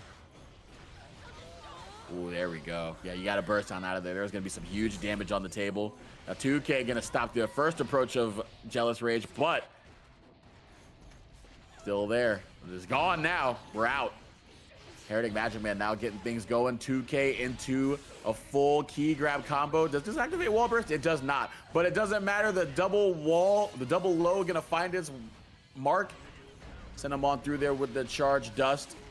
But Mike Saftig now is able to get their game plan going. The Donzai gonna catch the backdash from Magic Man. Nothing magical about being sent through the wall like a shooting star right now. But the reversal, or the wake up super for Magic Man that's been so good for him. And it looks like it's gonna pay off once again. Baiting the YRC after they tried to jump on out of it. So good stuff from Magic Man. Oh, both of them had the same idea, but Mike Saftig hit the button first. And they're gonna get things going. Oh, missing the double overhead once again, missing the combo off of the overhead once again. Ooh, but Mike's have to be able to inch themselves out of the corner. Get the full combo even after the jealousy gauge ran out. So a little bit of juice in the juice bar. And it looks like they might not even need it right now. They're just doing all the work the hard way, making an honest woman's work of this round. Magic Man being sent through, now having to play the honest game themselves, but nothing doing. Mike didn't want to play honest anymore. He went into the key, wanted to make the key a little bit ugly. Didn't want to play clean, just wanted to be a little bit ugly right there. And it's gonna work out. Yeah, Magic Man having to burst right there, getting hit with the key right to the side. And the Donzai right to the face, why don't you? Mike Saftig just coming up there, delaying on the 2K. Getting the reset and gonna go into the key super. Key is king. Mike Saftig trying to prove themselves king. Gonna run up with the overhead. The 50-50 was such a hard block, and it looks like it's not gonna be it's gonna be nothing doing for Magic Man. Mike Saftig now evening the set count just like that. ABBA just going back and forth right here. 2 games for Magic Man, 2 games for Mike Saftig. Evening things up now. So winner goes on, loser goes home. Who is going to come out on top in yet another Ditto? Another Ditto going to game 5, folks. Oh, tried to pop install right in Magic Man's face. Magic Man not taking too kindly to that, challenging it appropriately. Coming down right after that, and Donzai sending him right through the wall. Magic Man in a great spot here in game 5. And that spot's getting even better now. The confirm on the super, but not going to do much with it after the fact, except for swinging that big old Paracelsus. I was about to say Periclesis. Paracelsus, let me put respect on the key's name. That's the thing that's being wielded around like a sword and striking right through Mike Saftig to take the first round in game 5. But Mike Saftig not going out quietly, already going into Jealous Rage. And yeah, going in and out of this install. Healthy amount of meter. Ooh, but letting Magic Man off the hook. Gonna burst on out of there to try to push them back into the corner. Oh, nice. Yeah, striking the key right at the ground. Opening doors, Ed boy. Mike Saftig evening things out. So again, another ditto, another game 5, another final round. Let's see who comes out on top. Magic Man getting started here, coming down with the aerial, but can't confirm into the key grab, having to burst out of the harm's way. We're gonna put Mike Saftig in harm's way right now. Oh, had him in the corner, but still has him in the corner, able to get the anti-air, confirm into the key grab, install on deck for a while. Look at that healthy Jealous Rage bar for Magic Man, trying to keep Mike Saftig pinned down. Gonna do so by expending some meter with the super. Deflect shield gonna get Mike Saftig out of there. Oh, the RC, and now they have a lot of Jealous Rage in their own name. Heretic actually having none.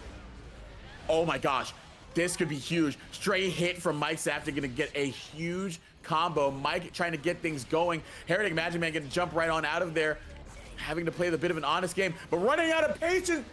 Running up with install into tap dust and RCing after it. Magic Man will advance over Mike 3-2 after dropping the last 2.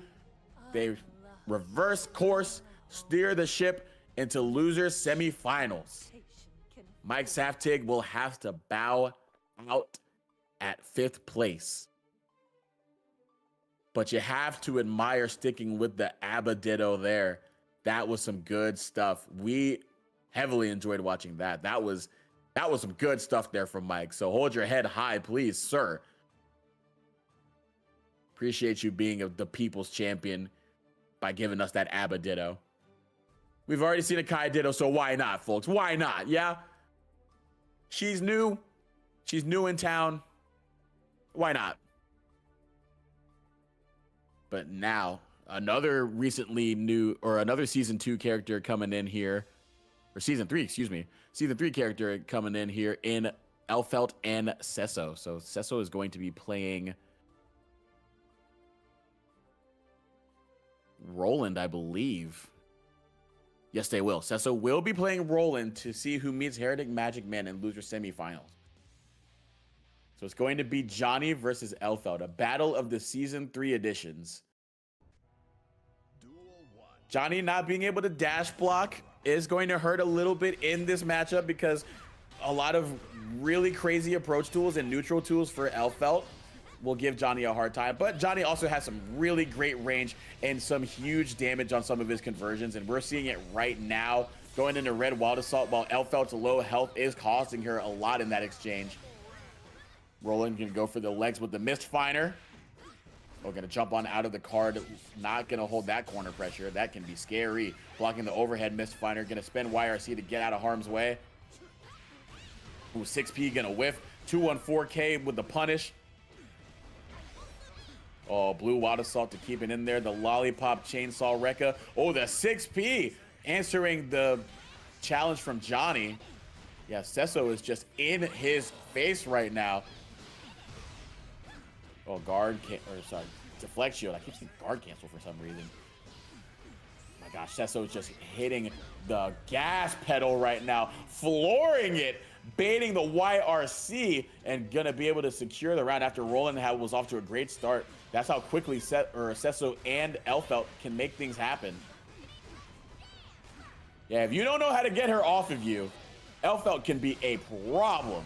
And we are seeing that right now. But Roland using Deflect Shield very well, being able to get a little bit of breathing room, a little bit of time to try to get the game plan going. But once she comes back in, it stinks not having a reversal. Yeah, tried to challenge there, but nothing doing. And Sesso gonna clear house with the tap dust and the perfect on the board to get things started in losers quarterfinals. Sesso up 1-0 over Roland Furioso. Oh, but then now just gonna put some sweet chin music on the board, some 6K run-ups from Johnny, prompting a burst from Sesso, and the nice backdash on the Rekka reset, gonna get the back throw.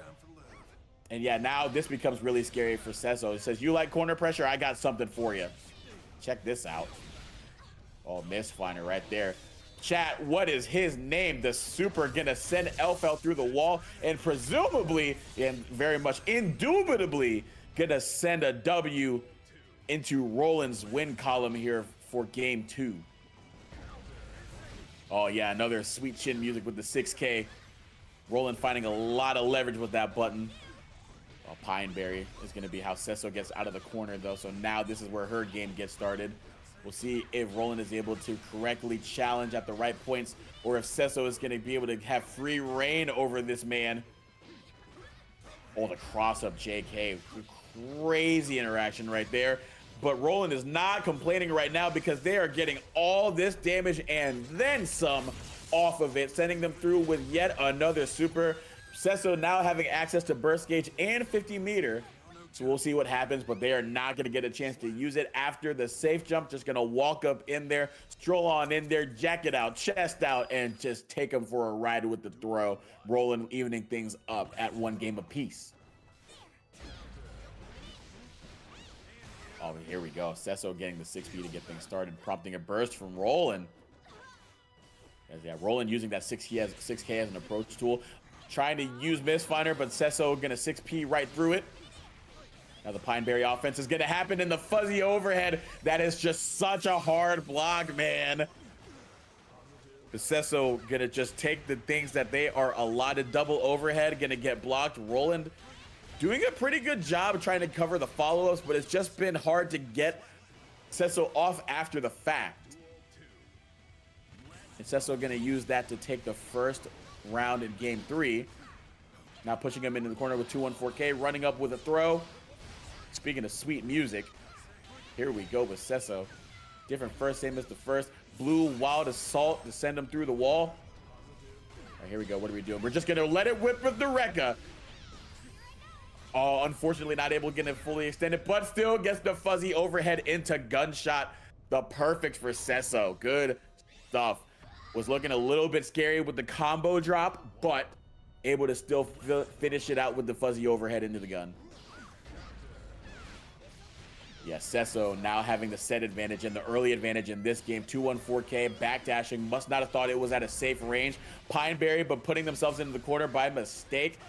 Roland will take that to the bank every day and twice on Sundays. Even though the bank is closed on Sunday, it don't care. Johnny don't care. He's a man that has his own plan, and that plan is to send Sesso through the wall with soft knockdown. Believe they were going for 6K there, and the BRC slowdown from Sesso allowed them to throw them out of it. So here we go. The Chainsaw Lollipop Rekka is on the menu. Ooh, this is a hearty dish indeed, but Roland eating his greens and staying alive for as long as they can, but you're on borrowed time here. The fuzzy overhead, unfortunately, not going to find this mark for Sesso, but it gives Roland another chance to operate. The Blue Wild Assault going to get the Pineberry in there, but YRC smartly used to try to get out of there, and Segna to try to reset the situation. Oh my gosh, the overhead after the JD. Oh my goodness gracious. Sesso just absolutely throwing Roland for a loop right now with the bevy of offensive options and pressure that Elfelt has. The simple game plan, but the tree branches out so far and in so many different directions, you forget sometimes. And you forget that Sesso is also just ready to hold off the offense for a little bit to bait the burst and get the super. Not looking great for Johnny, and it's definitely not looking good now. Sesso able to secure the perfect once again. 3 perfect, 3 wins, 3-1 to advance to loser semifinals. So the Elfelt will be meeting the ABBA in Heretic Magic Man in loser semifinals. Roland will have to bow out at 5th. Tip of the cap to you, sir. The wide brim of Johnny is being extended to you as well. Some good stuff from them. So here we go with Abba versus Elfeld on deck. Some more Season 3 Titans duking it out right now. I'm personally loving this. Can't remember the last time I got to commentate a Johnny. Can't remember the last time I got to commentate Elfeld. And of course, Abba. You know, she's been the talk of the town, being that she's one of the she is the newest character out. But you don't really see her this far in bracket. So this has been a welcome sight. Chat, let me know if you are having fun watching these players and these characters, because it's been a good time. And make sure to let others know we are in top 4 right now. So to share the stream with those of your friends who may be interested in seeing this go on. And also make sure to follow Frame Perfect FGC on Twitter and on YouTube. And also follow the channel here on Twitch. Subscribe if you feel so inclined. And also, if you feel so inclined, if you feel so generous, if you feel so benevolent, there's a Matcherino code or a Matcherino link in the chat right now. So go ahead and hit that up. Do some of the sponsor quests. Give some free money to these players because they are earning it. They are duking it out. We started off with a bunch of sweeps, but now it's just been nothing but game 5s. So this is what you get when you get further into the bracket, man. This is what you love to see.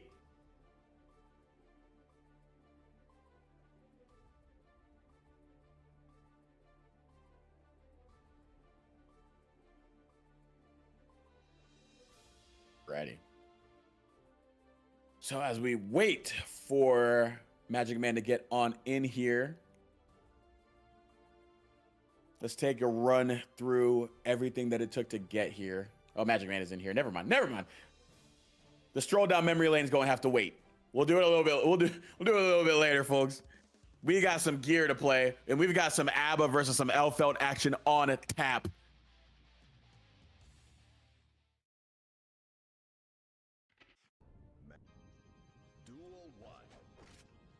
So let's get it going.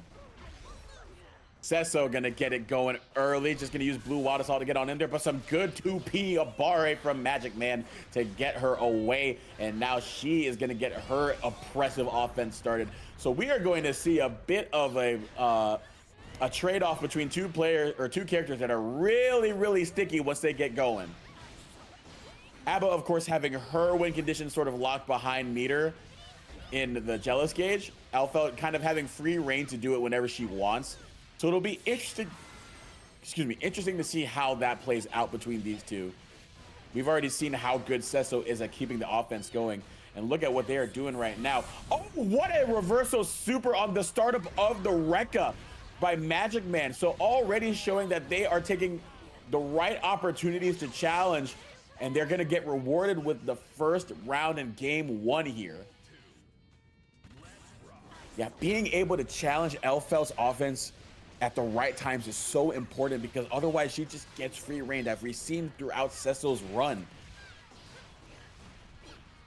If she just gets to keep going like this, it can be so tough. Like, look at this. She's been in block stun this whole time and just able to get out there after getting hit by the H follow-up. But now we're right back on in there, taking it out of the shop. 214K into the wall break and into the win. Sesso going to even up the round count.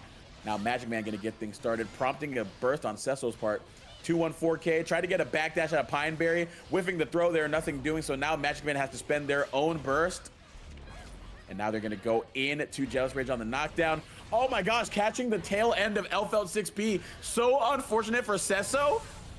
And yeah, we're just gonna spend the super. That should do it. Magic Man gonna get the first game on the board here and lose the semifinals.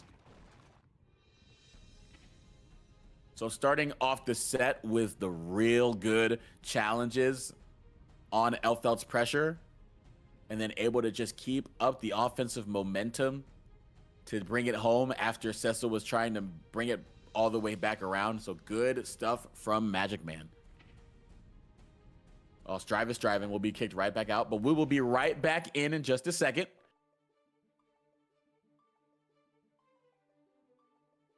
Oh, actually, no, I think Strive is driving. So we have to, I'm gonna have to commentate this.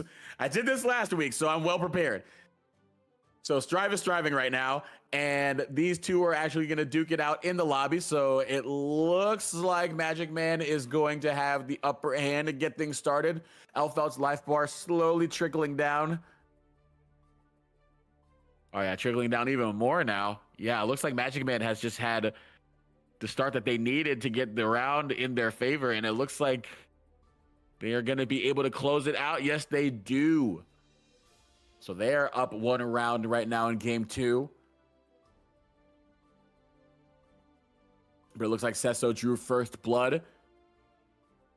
So, oh my gosh, yeah, definitely drew first blood. They might have been in there with the chainsaw lollipop Rekka, and they have just not let up. Yeah, this actually might be a perfect on deck. I haven't seen Elfelt's life bar go down once. It's just been Abba taking the brunt of the bleeding. Yeah, there we go. Yeah, Sesso bringing it back now. So now one game apiece, or one round apiece. We'll see who gets it going. It looks like Sesso gets it going, but an exchange of health there. Oh my gosh, they're going back and forth right now. Oh, but Sesso looks like they have the advantage. Yes, oh, a strong advantage right now. They must be in. They must be going in. Oh, but it looks like Magic Man got a little bit of damage in return, even though they were down and out a little bit, but they were down but not out, I should say. Oh my gosh, yeah, I think they're running it back. Holy. Oh, now they're both just on a sliver of health, but Sesso gonna come out on top. Oh my gosh. Good stuff from Sesso. Yeah, it was going one way, going the other way, and then Sesso coming out on top. Oh my gosh, they rematched. We still can't see. Mineral for 4R7S. Is the room set to no rematch? I don't believe it is, unfortunately. Is there any way for a TO to notify them to back out after this next game?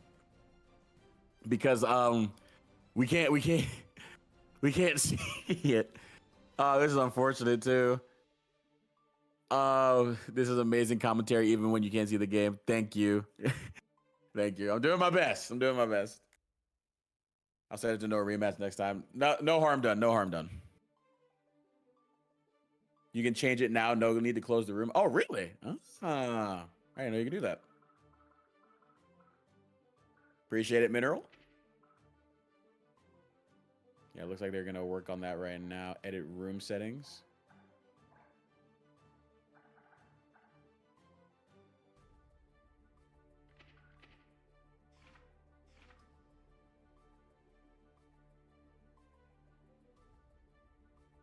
All right, so it looks like we did a room settings change. Thank you very much, Klepto, for holding it down. But it looks like Sesso's trying to hold it down too. They went up early in this game 3. But Heretic Magic Man doesn't seem to be going down quietly. They are bringing it back here in round 2. Yep, we are right back. They're right back in there. So we're tied up duel 3 at 1-1 in game 3. Here we go. Oh, Sesso seems to have drawn first blood. A lot of bleeding. The gauze. We need some gauze here. Abba is covered in it, but we might need some more. But I think they're saying call an ambulance, but not for me. Heretic Magic Man running it back again. Oh yeah, that life bar is coming down for Sesso. Now they're about even in health. Who's gonna bring it home? I saw the inch down a little bit for Magic Man, but it looks like Magic Man is gonna be able to close this out with just the right touch, and he gets it. Now Magic Man is up 2-1 over Sesso. All right, now we're gonna go right back into it after the fact. So quick thinking from Klepto. Thank you, chat. Thank you, Mineral, for letting us know to do that. So now we can actually get into game of 4 here.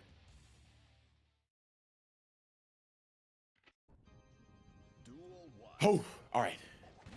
So I wasn't able to see what Sesso was doing to try to wreck the ship and how Heretic Magic Man responded. But we're going to see a little bit here as Cesso's able to get started off the blue Wild Assault. Going to spend some more burst gauge here to send them through the wall with hard knockdown. And that's a good thing too, because you're going to be able to get the positive bonus plus the hard knockdown plus the free Rekka on their wake up. And you're seeing that all come together, all the parts of the equation coming together to add up to a very favorable situation for Cesso. But trying to reverse the situation is ABBA, but it's nothing doing there. The chainsaw lollipop Rekka gonna hit him low, hit him where it counts, and Cesso gonna get on the board to start game 4. So here we go. Magic Man trying to FD to get on out of there, but not able to block the overhead. The guess not working out for them. All right, Pineberry, yeah, gonna catch Magic Man trying to jump out, I believe. Nothing doing though. The explosion gonna send them through the wall. And they're out of gauge now, so it's going to be a little bit more of a hill to climb.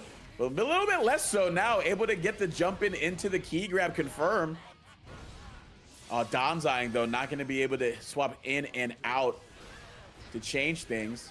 The YRC, ABBA on borrowed time right now, though. Yep, and that time has run out. The carriage has converted back into a pumpkin. And we're trying to see our Cinderella try to bring it home there. But it's looking very tough here. Yeah, there we go. Elfelt able to secure it on the trade. Cesso going 2 games to 2. Haven't had a chance to talk about the matchup, but I know when I was playing around with Elfelt and ABBA, when ABBA first came out, this definitely felt like a very onerous matchup for ABBA, because Elfelt, again, is able to be effective at all ranges against her, especially starting out the round when she's in the normal state. She can just jump back and play the gun game. And also her buttons are very big. So the approach there for ABBA can be very tough in the normal state. And also ABBA's defense, not great. Doesn't have a reversal, doesn't have the greatest Abare options in the world, so it can be hard for Elfelt to get away from you. But everything turns when you hit Jealous Rage, but Cesso not giving Magic Man a chance at all. Look at the bleeding. Now just gonna run up with the meaty close slash and close out another perfect. Cesso being an absolute purveyor of perfects in this run. Can they get another one to close things out in game 5? Or does Magic Man have something to say? The shooting back with the gun was going in a negative bonus, so 214K. Gonna get right in there and close space and allow Elfelt to get something started and burnt the base in the process. Blue Wild Assault. This is gonna be tough. There's no way for ABBA to get her away now. She's gonna have to guess, and guess they don't. The overhead gonna find its mark, and Cesso gonna find themselves advancing into losers finals with a 3-2 victory over Magic Man. Magic Man leaving at 4th with the ABBA, but kept it very close. So good stuff from them, and we will now see Cesso take on Fern 22 in losers final. The winner of that will be meeting Danny in grand finals later. So we are now in top 3 territory. Which medal will Cesso be receiving? Which medal will Fern get? And which medal will Donnie get? We will see in just a minute. So I believe we will be seeing some Kai versus some Elfelt action in just a second.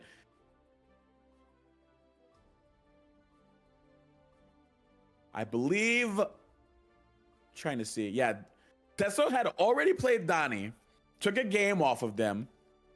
So they have some experience in this run in the Kai matchup, but Fern 22 is a very different Kai from Donnie.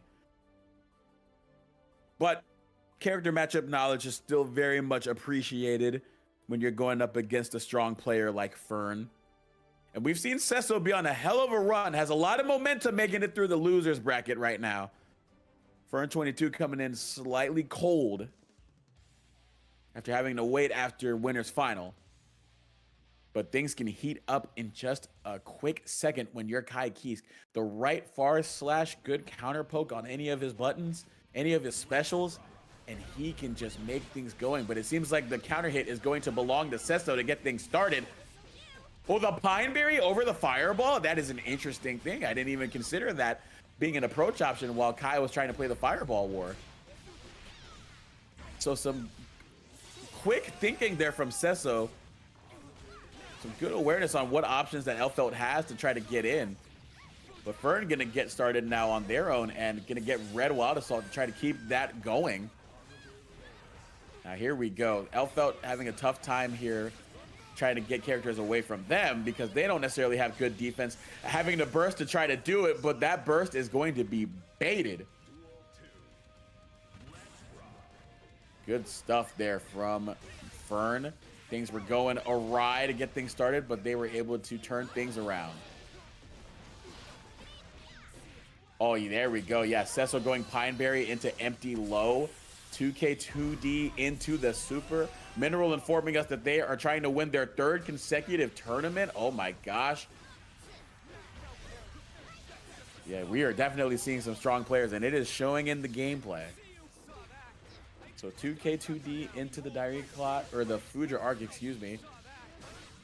Keeping the pressure up. My goodness gracious, Sesso just cannot get a minute to breathe. And the JHS jump in after the knockdown is going to be how Fern closes out game 1. So it's now 1-0 to get losers finals started. So Sesso was off on a good foot, displaying some matchup knowledge, but Fern able to stick to the plan, do what they do best, find the right touches and capitalize and get the most out of them. So it's interesting too. Fern and Kai, interestingly, don't have to win as many interactions as Elfelt does. As Elfelt is a very sticky character, Kai is can also be pretty sticky because while he's not necessarily in your face all the time with his corner pressure, he can be very oppressive at pretty much any part of the stage due to fireball, good pokes, and then when he gets in the strike throw pressure, which is just absolutely terrifying. And also, Kai able to get a lot more damage and a lot more opportunity off of the interactions that he wins, as opposed to Alpha, who kind of has to loop the same situation over and over again, as Fern making quick work here in this round to go up a round in game 2, trying to go up 2-0 in losers finals. Yeah, Fuja Arc gonna get on in there. Another Fuja Arc gonna extend the combo. The OTG into the Dire E-Clot, send him through the wall. Look at all that damage. That low health of Elfelt also not helping when it comes to these interactions, adding up for Kai's favor. And the air throw is going to secure it. The perfect going to Fern 22. Now threatening set point with a win in game 3 potentially. Sesso just did not have a chance to get anything started. That's the tough part. I mentioned Kai being such a threat at more ranges against Elfelt. So it's going to be very tough for her to try to get her Chainsaw Lollipop Rekka game plan started. Hard to contest with a lot of Kai's buttons as well. Pineberry over the Far Slash going to get things started, but the burst is going to help Fern get on out of there. And the Far Slash is going to help Sesso have to spend their own burst as well. But now Sesso has marched Kai into the corner, but Kai able to come down with the JS to get out of there. Unfortunate, Sesso could not make the most out of inching the Lord of Illyria into his corner. And gets sent back to theirs. A lot of damage and the wall break. But here we go now. The 214K confirmed. There we go. Sesso now looking strong here. But didn't opt to go for anything with a hard knockdown. And that gave Fern a chance to get started on the other end of the wall break. Oh, the S Vapor Thrust. There we go. Now spending a while to start to stay in Elfelt's face, but a good Abare option on the Far Slash for Sesso.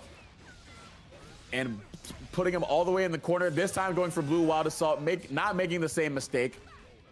Oh, try to go for Rekka to start things off on the other end. Not able to capitalize on the hard knockdown yet again. Fern gonna try to look to do this, differently here with theirs. And it looks like it's already getting started there with the JHS into throw. The BRC into the JS instant. And this is just a bevy of offense here. But Sesso, a little bit of time left, but it's gonna be, oh, the clock is gonna strike 12 with a fireball right to the dome. Mineral had it on point with the Fern Freer and power up being too strong.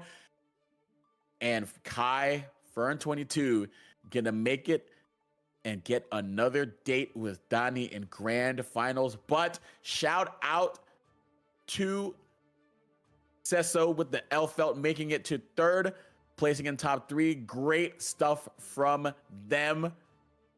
Love to see, I know in my heart, I love to see L felt do well. So Sesso, I want to personally thank you for showing up tonight and giving this commentator something to smile about. But nothing left to smile about, nothing to laugh about. We're about to get into some serious business because we are in track for yet another face-off between two of the best Kais y'all will see in this scene in Fern and Donnie. They played in winners finals, Donnie narrowly edging it out 3-2. And I mentioned that Fern must have been chomping at the bit for a rematch, wanted to get right back into the Coliseum, saying, I'm not quite done yet, Emperor. I got some more games in me, and it looks like they are gonna get their chance. So in just a minute, we will be moving into grand finals. And it looks like Donnie has entered the fray. Folks, the Kai Ditto is gonna happen once again. Fern on the left in the red hair. El Masa on the right with the denim jacket. Let's get it going. Grand finals, frame perfect FGC, Guilty Gear Strive Online Weekly number 18. Will Donnie remain on top for yet another week, or will Fern assume the throne? So we are already trying to slide through the fireball. Second time is a charm, though. If it don't work, just keep doing it. But trying to S Vapor Thrust out of there. Danny gonna throw them on out of there and put Fern into the corner. Now they get to slide on underneath the fireball, trying to bait the burst. Nothing doing though. Fern holding it for the exact right time, finding the JS at the exact right time for a great air-to-air, and gonna pop Dragon install for a bit of a comeback. Oh, the just blocked on the heavy fireball, but the powered up special is gonna send them a little bit further back for a punish. Oh, both of them trying to Future Arc, but Donnie's came out first, and that is going to be how Donnie gets on the board first. Fern trying to crack open Donnie's defense, trying to get a backdash, something, a whiff throw, something, but nothing doing, but still able to find a throw. Oh, nice challenge on the Future Arc with the stand P. And now Dire E-Claw gonna send him through, not opting to spend the meter for hard knockdown. Oh my gosh, yeah, we've seen when they opt for soft knockdown, the other person seems to have come out on top in the exchange, and it looks like as much of the same as Donnie is going to use that to get their opportunity to get their offense started. But here comes the lightning, but Donnie's keeping it safe with the 5K approach. Has some meter to back it up. Oh, 2K unfortunately not gonna be the same beneficiary in terms of being safe. Yeah, Fern having to spend it, or otherwise it was curtains. But is the curtain call still gonna come, or is the JH gonna find, but not able to confirm off of it? Oh my gosh, how unfortunate. It was much of the same in the winners final set between the two. Fern would get the hit that they needed to close games, but for some reason it just would not come together when it mattered most, and Donnie would take advantage. And it looks like it happened right there. Had the JH counter hit, but wasn't able to confirm off of it, and Donnie got the close slash in return. Fern just got to tighten up here. Again, they're very much in it. We saw it in winners finals. It was so tight-knit. It was so close. It was so nip and tuck between the two, but just those situations were the difference. All right, so Fern getting started here. Red Waldassault getting the hard knockdown going, trying to do the double Future Arc pressure, prompting a burst from El Masa. Oh, the Stun Dipper actually going to catch them out of Future Arc, but unfortunately going to jump into the corner, and that's going to allow Donnie to get, not going to spend anything for a hard knockdown, but still going to get a lot of damage here. Both of them going to run up and greet each other. Bit of meeting of kings here. Fern going to get the close lash to land there, going to go into Red Waldassault to try to convert into a winning combo, but that's not going to do it. A pixel and a prayer for Donnie, and just going to run up with the S Vapor Thrust. They can't seem to get a combo off of it, however, and Fern is going to be the benefactor of the mistake this time, and they're on the board. So So here we go. 6P waiting for Donnie as they glide back to the ground. Dire E-Clot, shock state, soft knockdown. So some good stuff here. Ooh, double lows, double sweeps there from Fern, staying true, just filling out that space. Here we go. Fern in the driver's seat to get things going. Ooh, the Fuja are getting the PRC down in a throw. Good stuff. Oh, yeah, blocking the BRC. Some tricky spending of the resources there. I love these Roman cancel setups, and they're going to pay off here as the Stun Dipper is going to secure the round for Fern. So they tightened up once again. Again, shades of what was happening in Winners Finals. Danny would take a round. Fern would right the ship. So will we see it play out? Will we get another game 5 between these two? Will we see this go back and forth again, or will somebody emerge victorious in a stronger fashion?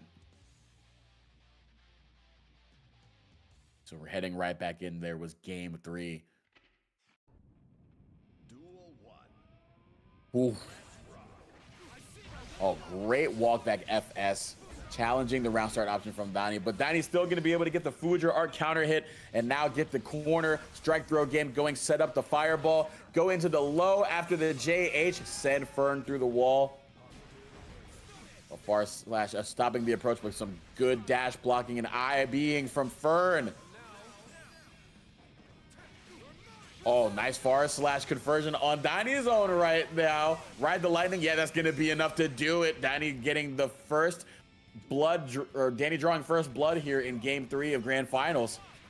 Oh, watching the 2H whiff on the backdash. So we're seeing that play out for both of them, being so acutely and keenly aware of each other's options. After all, they both played this character. They know what each other want in each situation.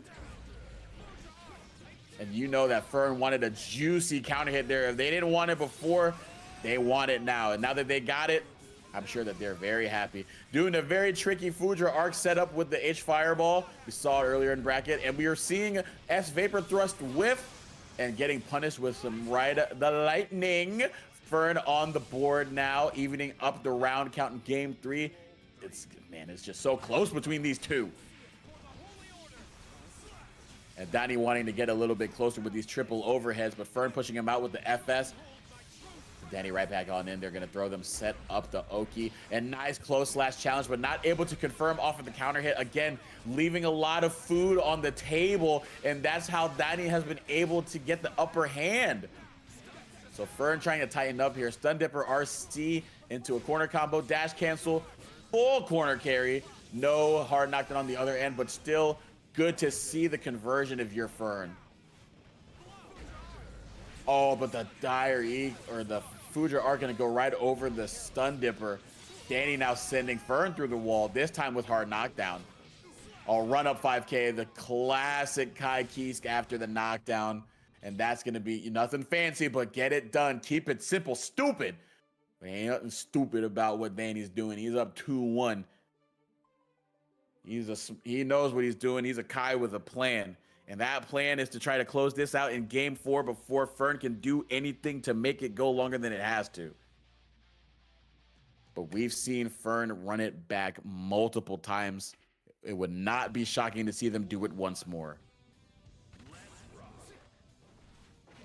Tournament point here for Donnie. And they are trying to get it done quick, fast, and in a hurry. But they're going to get caught on the ground with a JS falling from Fern. While trying to poke through the fireball too. Danny being very aggressive, trying to end this as fast as possible. But Fern is taking advantage of the hastiness right now. And the JH after the fact, there we go. Not going to cancel into it. Going to bait out Vapor Thrust. Danny opting to not spend Burst though. Going to keep it into the next round. Wisely though, it was going to be a hard comeback.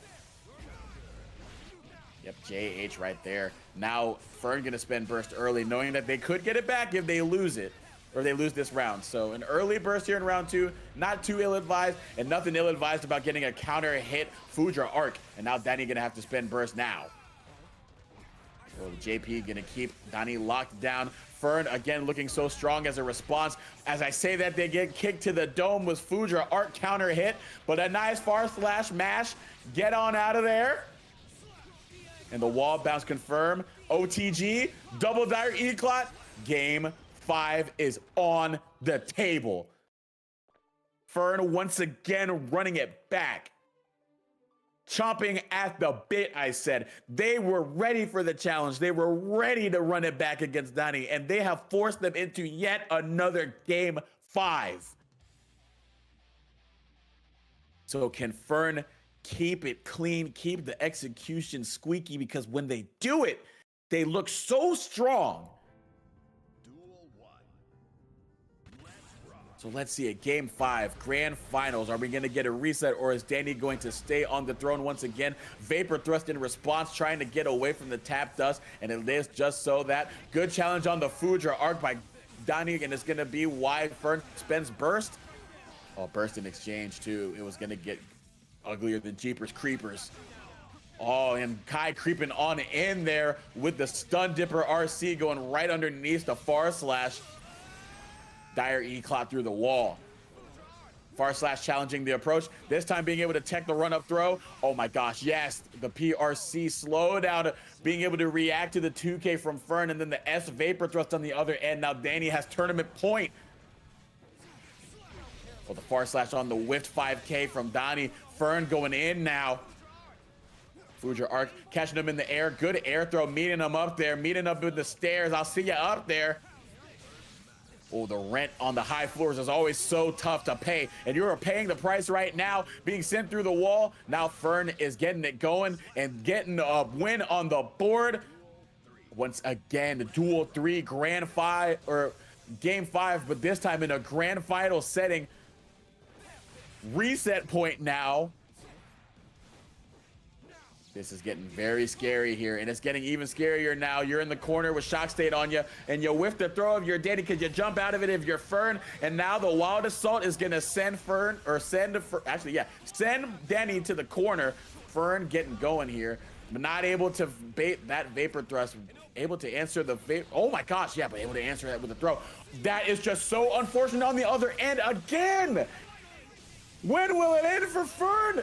What a crazy situation. The spark on the other end enabled the counter hit for Danny. Fern trying to recover, but nothing doing. The tap dust. Danny able to secure game 5 and win it again in 3-2. Yet another week. Danny remains on top of Frame Perfect's online weekly. Oh my gosh, Fern very much in it, played so well. But the most unfortunate things happening at the most unfortunate times. But kudos to Danny being able to capitalize on them and just run away with the games. Whoa. Yeah, Fern, take a bow. That is a 2nd place finish. A great showing. But Danny once again showing that he is the Kai player primero when it comes to Guilty Gear Strive. And that is going to be how it all shakes out. Danny coming out at 1st, Fern at 2nd, and Cesso at 3rd. Full results will be posted on the Frame Perfect FGC Twitter channel very soon. So definitely make sure to follow them at Frame Perfect FGC on Twitter, as well as on YouTube. And also, if you haven't already, please follow this channel, because every week, Saturday at 7, you're going to see more of this. And you're also going to see some other tournaments. You got Uni 2, you got Tekken, you got Street Fighter 6, you got Dragon Ball. So if you want to be a part of any of that, whether you're watching or playing or what have you, stay tuned to what Frame Perfect FGC has going on. Thank you to the TOs for running such another smooth event, even with the double bracketing going on. Thank you to 9 Moons for not being too harsh on us by interrupting Donnie's run. And thank you to everyone in chat for watching on this Saturday evening. I hope you have a wonderful rest of your night. This has been Zamir Zoma Stills.